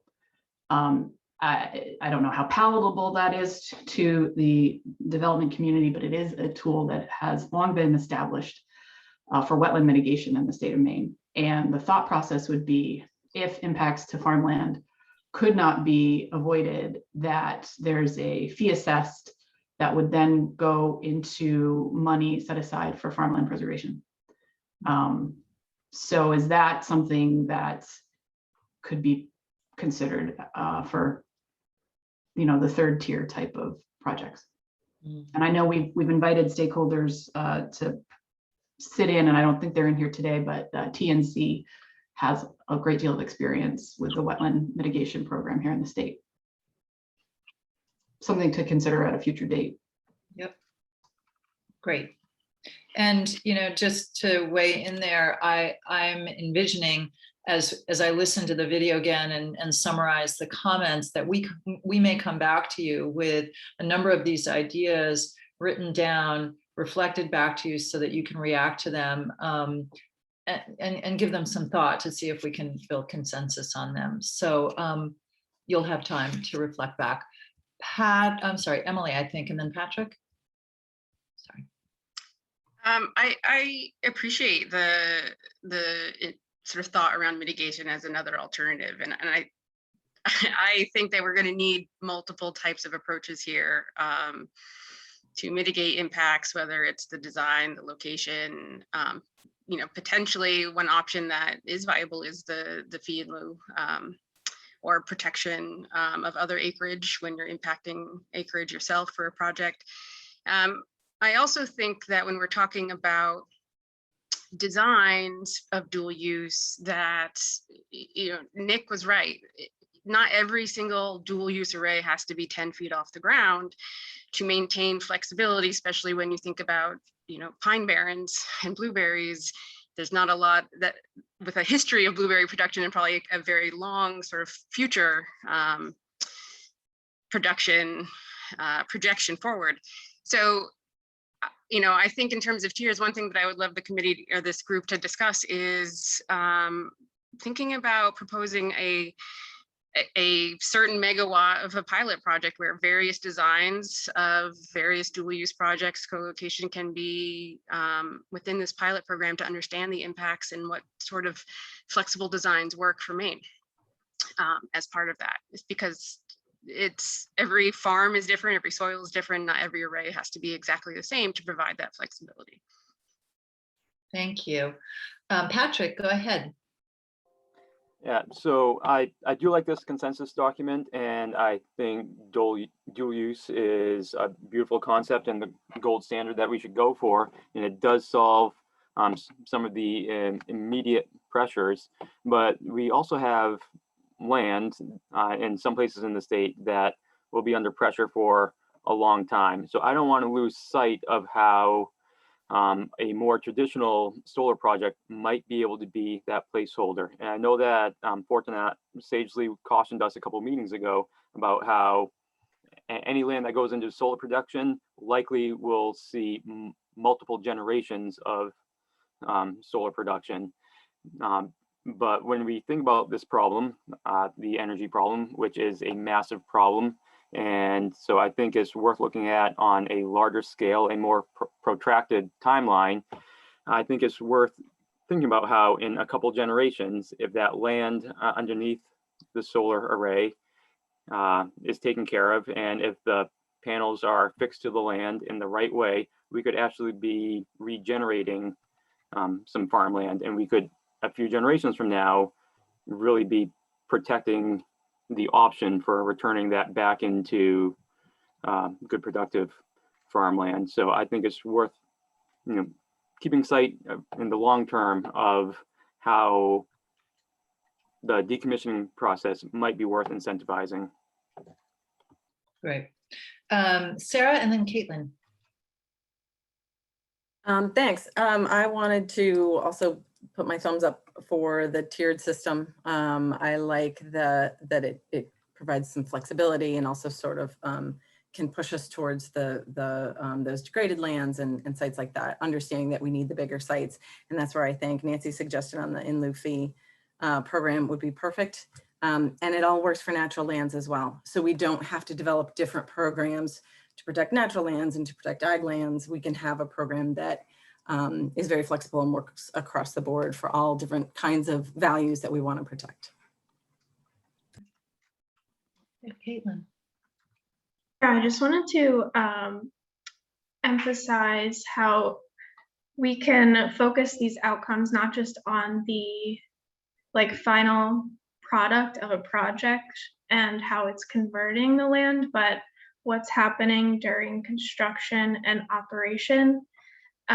We're finding that specifically when constructing dual use projects, an especially large amount of care needs to be taken with what's happening on the soil and where the soils are being placed or replaced. So I think it might be within the scope of this group to provide those kind of standards or options for how to be protecting specific, the physical soil and the physical land, not just kind of like the category of parcel, whether or not it's dual use or it's a standard solar project. Got it. Fortunate, go ahead.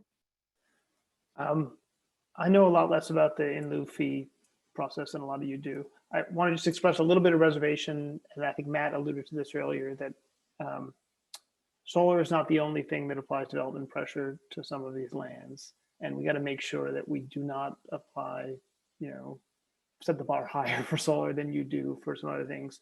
For example, now in Maine, we have a decommissioning requirement for solar project. So I can pave a 5-acre lot with no decommissioning bond, but if I want to put a couple solar panels in a 5-acre lot, I need to post a decommissioning bond.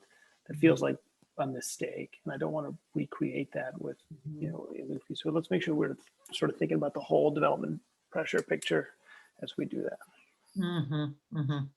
So can I just reflect back to you all when I hear you all interested in this tier concept, but I want to make sure that you're all there's a common understanding of what you're talking about. So let me just throw it back out to you. If any of you wanted to try to describe in a little bit more detail what a tiered system is, what it looks like. It's going to help me as I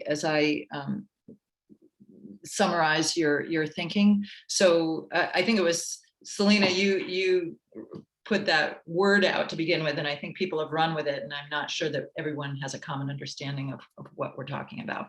Emily, go ahead.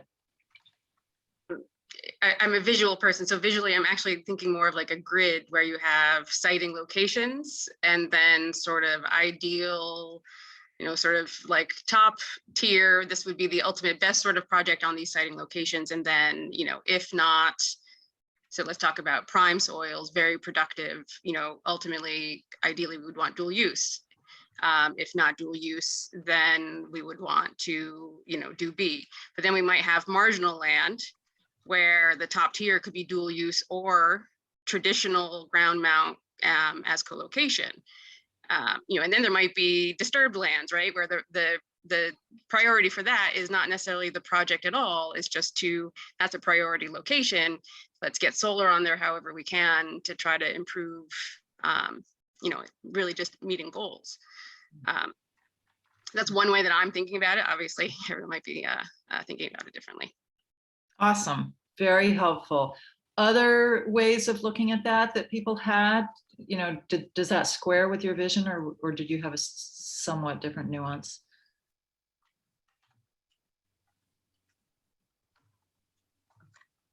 Go ahead, Andy. Yeah, I really agree with what Emily just said. And I think we can also think about tiers in the scheme of like the ease of permitting, as well as tiers as to whether or not they're going to be adders and subtractors. And I did really find the way that Vermont has their system set up pretty interesting. Although I definitely think that I was surprised by how low the production levels were, that they were pretty strictly regulating. But a good idea anyway. Great. Other reactions to this tier concept?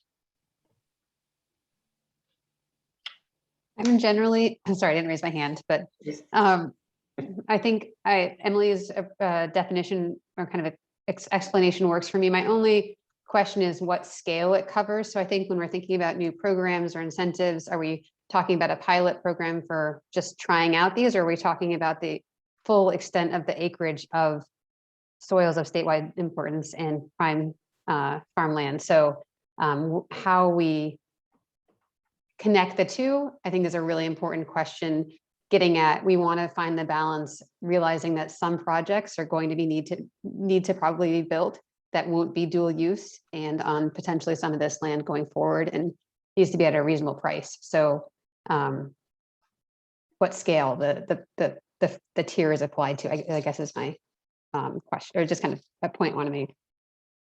Okay, that makes sense. Before we move on and sort of go back to page 18, anything else on this tier concept? Okay. All right. Well, if you, I just want to mine this list of consensus areas as much as we can, because that's what we have so far. And so as you're looking through this list of focus on dual use, permit by rule, tax implications, other ideas that come out as, you know, sort of, couldn't we at least do this? Couldn't we at least attempt to move in X direction? What I'm looking for is sort of, you know, beginning approaches to addressing some of these consensus areas.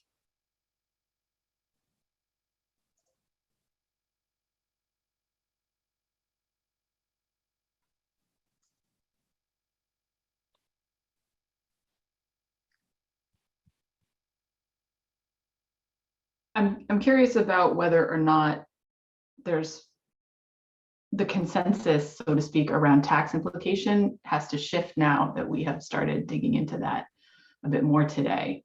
I'm interested in folks' reaction to the state of Maine's current constitutional design,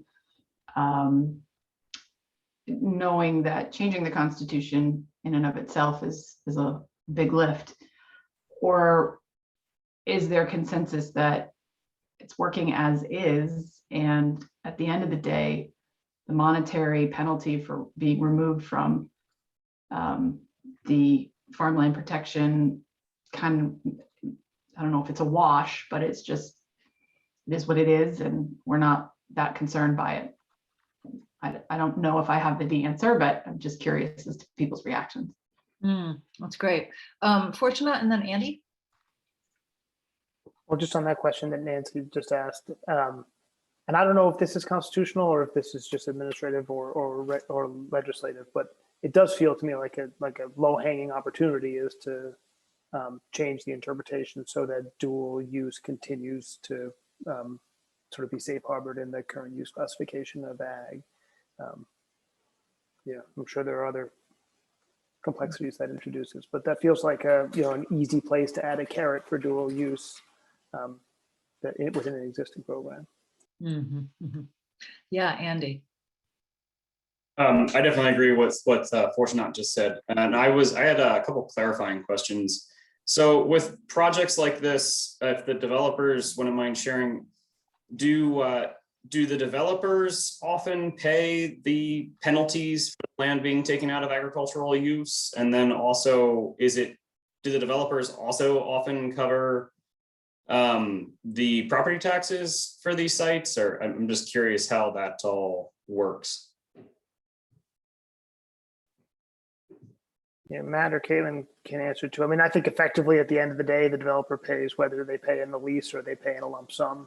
I mean, it's going to be part of the calculation of the landowner about whether this is worth doing. And so, yes, I would think it is effectively a developer cost by one form or another. I'll just agree with that.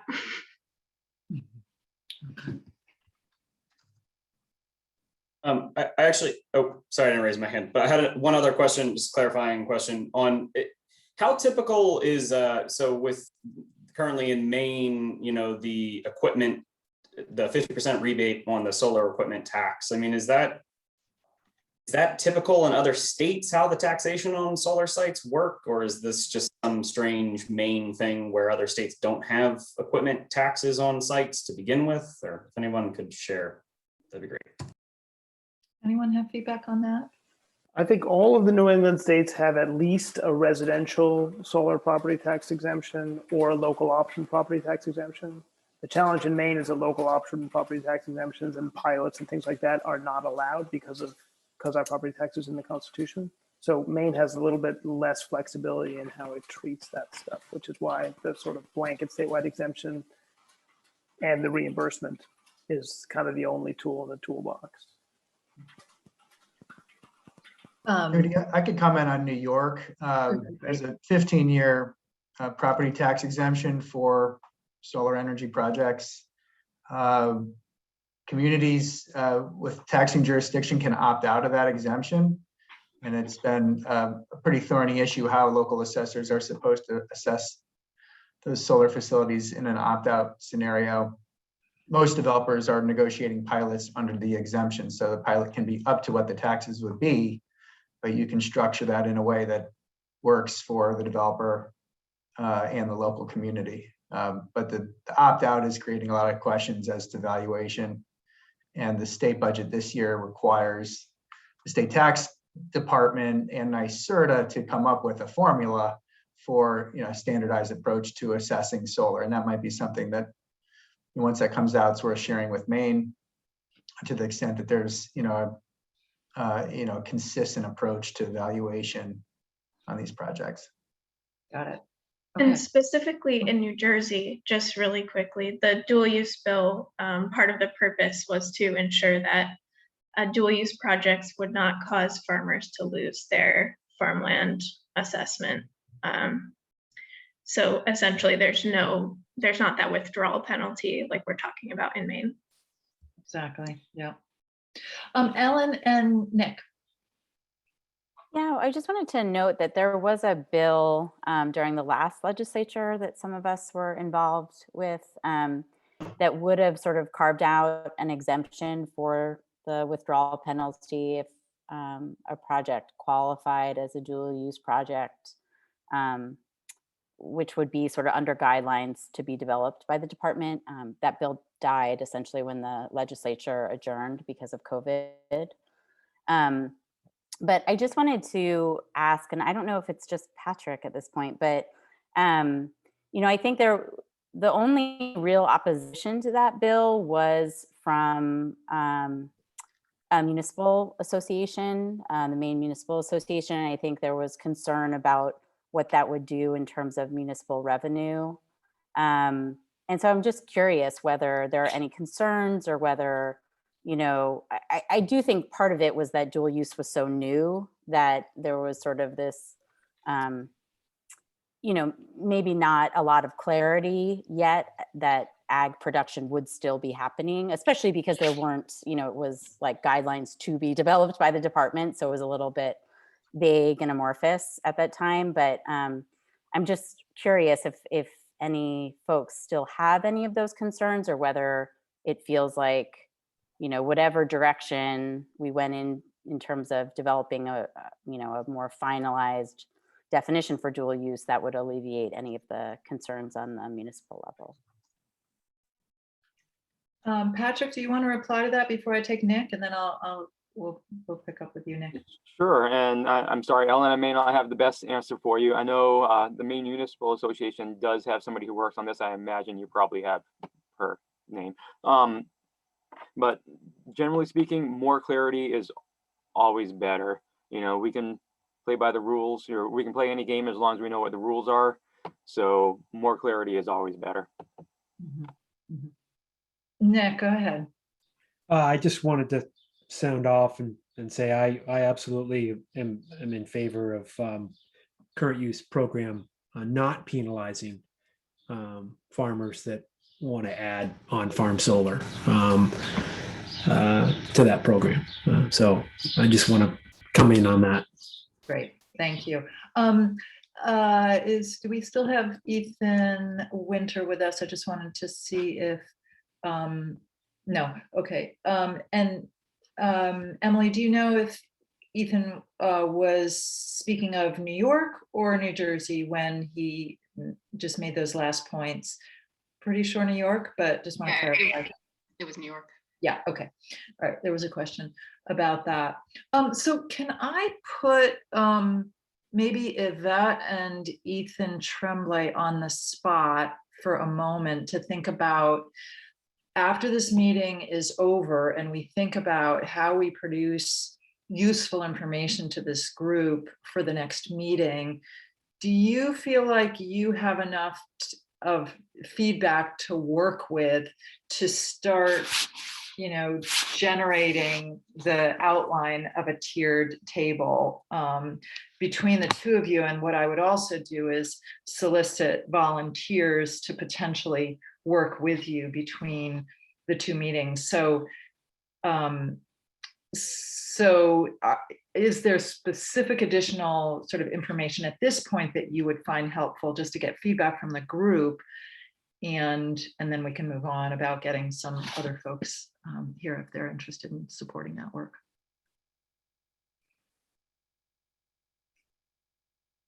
So I don't have specific additional questions for folks at this time. I imagine that as soon as we all hang up, I will. And so continuing to engage with people would be helpful, but do have extensive notes and we've covered a lot of material and thrown out a lot of ideas. So I think we have quite a bit to work with between now and this meeting. Great. Okay. Okay, great, thank you. Emily, go ahead. I'm talking a lot today, I apologize. I would be happy to work offline to support that. I do think a piece of information that would be helpful in development of that is some group discussion on what the land siting categories might be and what are the perhaps scale considerations that could make this a more meaningful first draft moving forward. Yeah, great. Reactions to those two questions, and maybe Emily, do you have perspectives yourself on either of those just to tee up and get reaction to, or not? I have land category thoughts based out of the work that the AFT did leading this New England Smart Solar Siting Partnership project. You know, thinking about prime, statewide important, other farmland, marginal is ideal. It's very difficult to map what marginal land really is unless you're talking to your farmer. You know, things that are already zoned for solar, things within an already built disturbed environment, and then brownfields and other contaminated lands are the categories that are typically revolving around discussions that we have. Any initial reactions to that list? I know it's a lot to sort of on the fly respond to, but anything that jumps out to you as inappropriate or missing or something like that?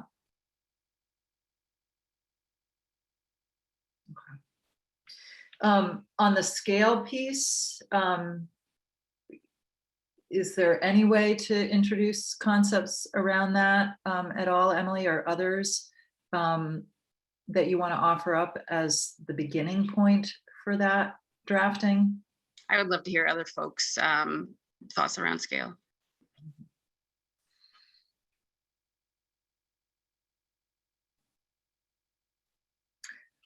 So maybe one alternative would be that folks more versed in that question volunteer to be part of a subgroup, if you will, or an offline call with Ethan and Yvette and Emily to weigh in on that. Jody, can I ask, by scale, do you mean what size project it applies to, or whether we're talking about pilots or entire programs? Emily, what was your intention?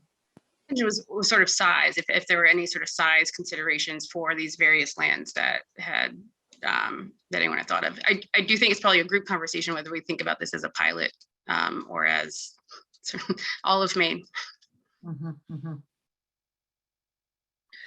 And I think that's going to be hard to respond to without first looking at, you know, the details of a potential program. So I might suggest that we pick that question back up at the next meeting once there's some meat on the bones to respond to. So is anyone, I'm just thinking anyone on the developer side or municipality side who might have time to weigh in on at least one offline call to assist with this. And if it would be helpful for, that'd be great. Caitlin, thank you. Yeah, all right, well then let's plan on that. If anybody else between now and then, you know, shortly after the meeting feels like they have time to devote, then just send me an email. But I think we've got what we need to move ahead. I don't want to belabor this, and it could very well be that we finish this meeting early today, which I'm sure nobody would be sad about. So let me just pause, see if there's anything that you want to flag as, you know, particularly on the unknowns page of page 20, other things that you feel are unknown that you, if you were going to develop a recommendation around, you know, more research is needed in X area, things that you would have wanted to see included on that list.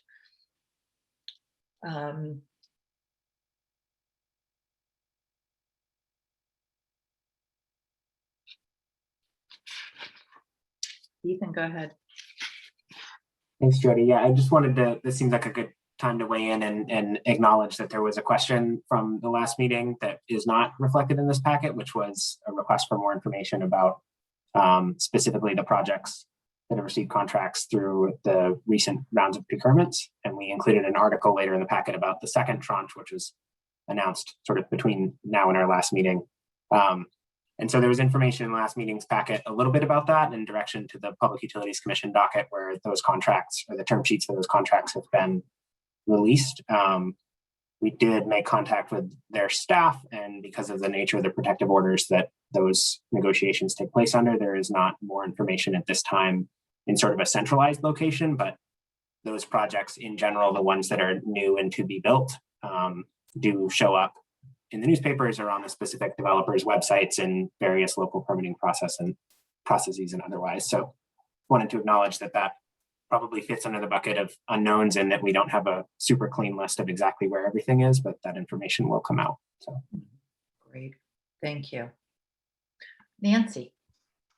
One thing that intrigued me today and may not end up being an area of consensus, but was the Vermont model where the agency, I always trip over the name of their Department of Ag, but that equivalent at least gets notice from their PUC.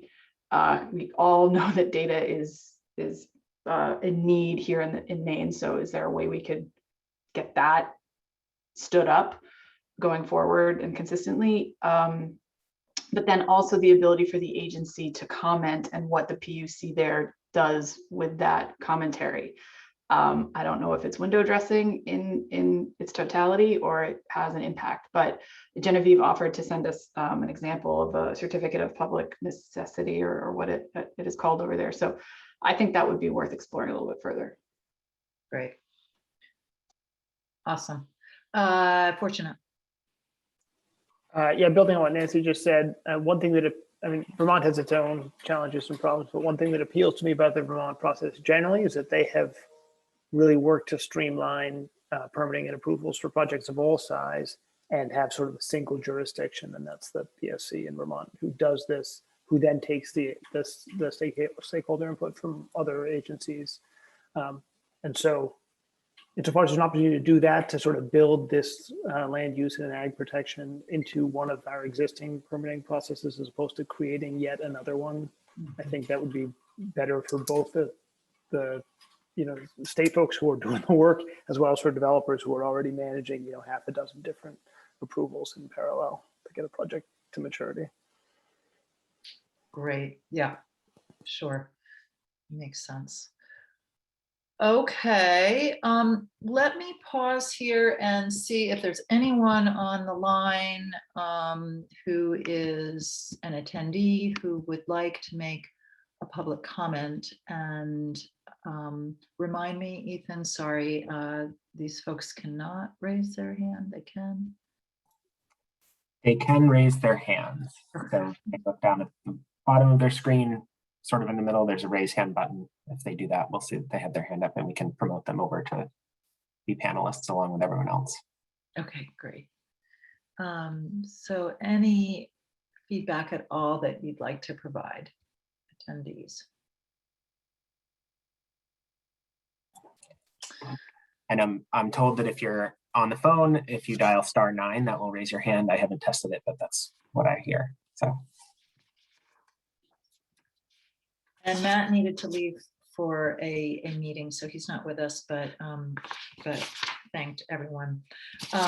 So I think, unless I'm missing something, and you all will keep me honest about that, I think what we're needing now is just general feedback about the next meeting. Would you find it helpful to stay within the statutory regulatory bucket, if you will, and hear about any other state? When I had a planning call with Genevieve before to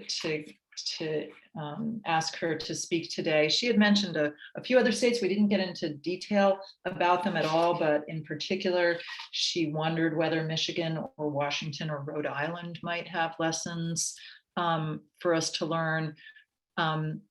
And we can dig into that if you like, or if you're sort of tired of hearing what other states are doing and would rather move on to this sort of tier concept, anything specific about incentives, we can do that. So I just kind of need general feedback of what you would feel would be of best use of your time, other than kind of what we already talked about providing you next time.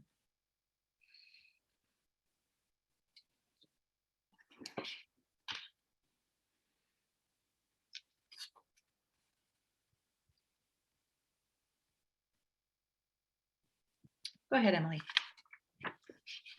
In the unknowns, the acreage available for solar development, Acadia Center worked with us on the Smart Solar Setting Partnership and pulled up the READ, I'm trying to think, I think it's READ, it's a large database of sites that are contaminated sites in brownfields. I can't remember the name of it at the moment, but Repower Solar, I believe. And it has a list of all of the sites and the size and the potential output for siting solar on those different sites.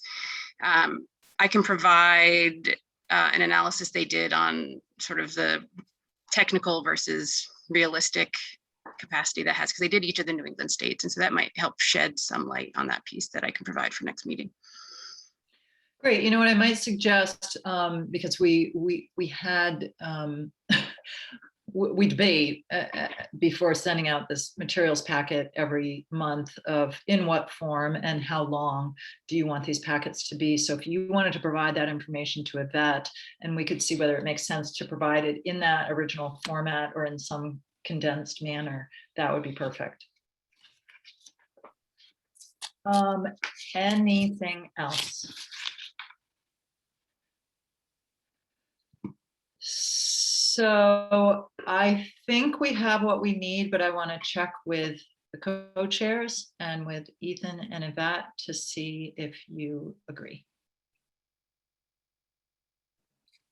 Yeah, I think that this has been a helpful conversation to get us going in the next phase. And I think that the people, anyone willing to engage in the interim would be really helpful to make sure that we have good product to bring to the group next time. So if there are additional volunteers, I'm happy to work with everyone.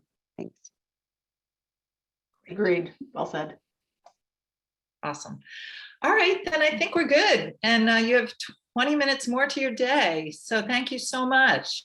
And we'll look forward to being in touch sooner rather than later. And definitely we'll be reaching out to you, Caitlin, and you, Emily, as well. Right. Take care, everyone. Thank you, everybody. Thanks. Thanks, everybody.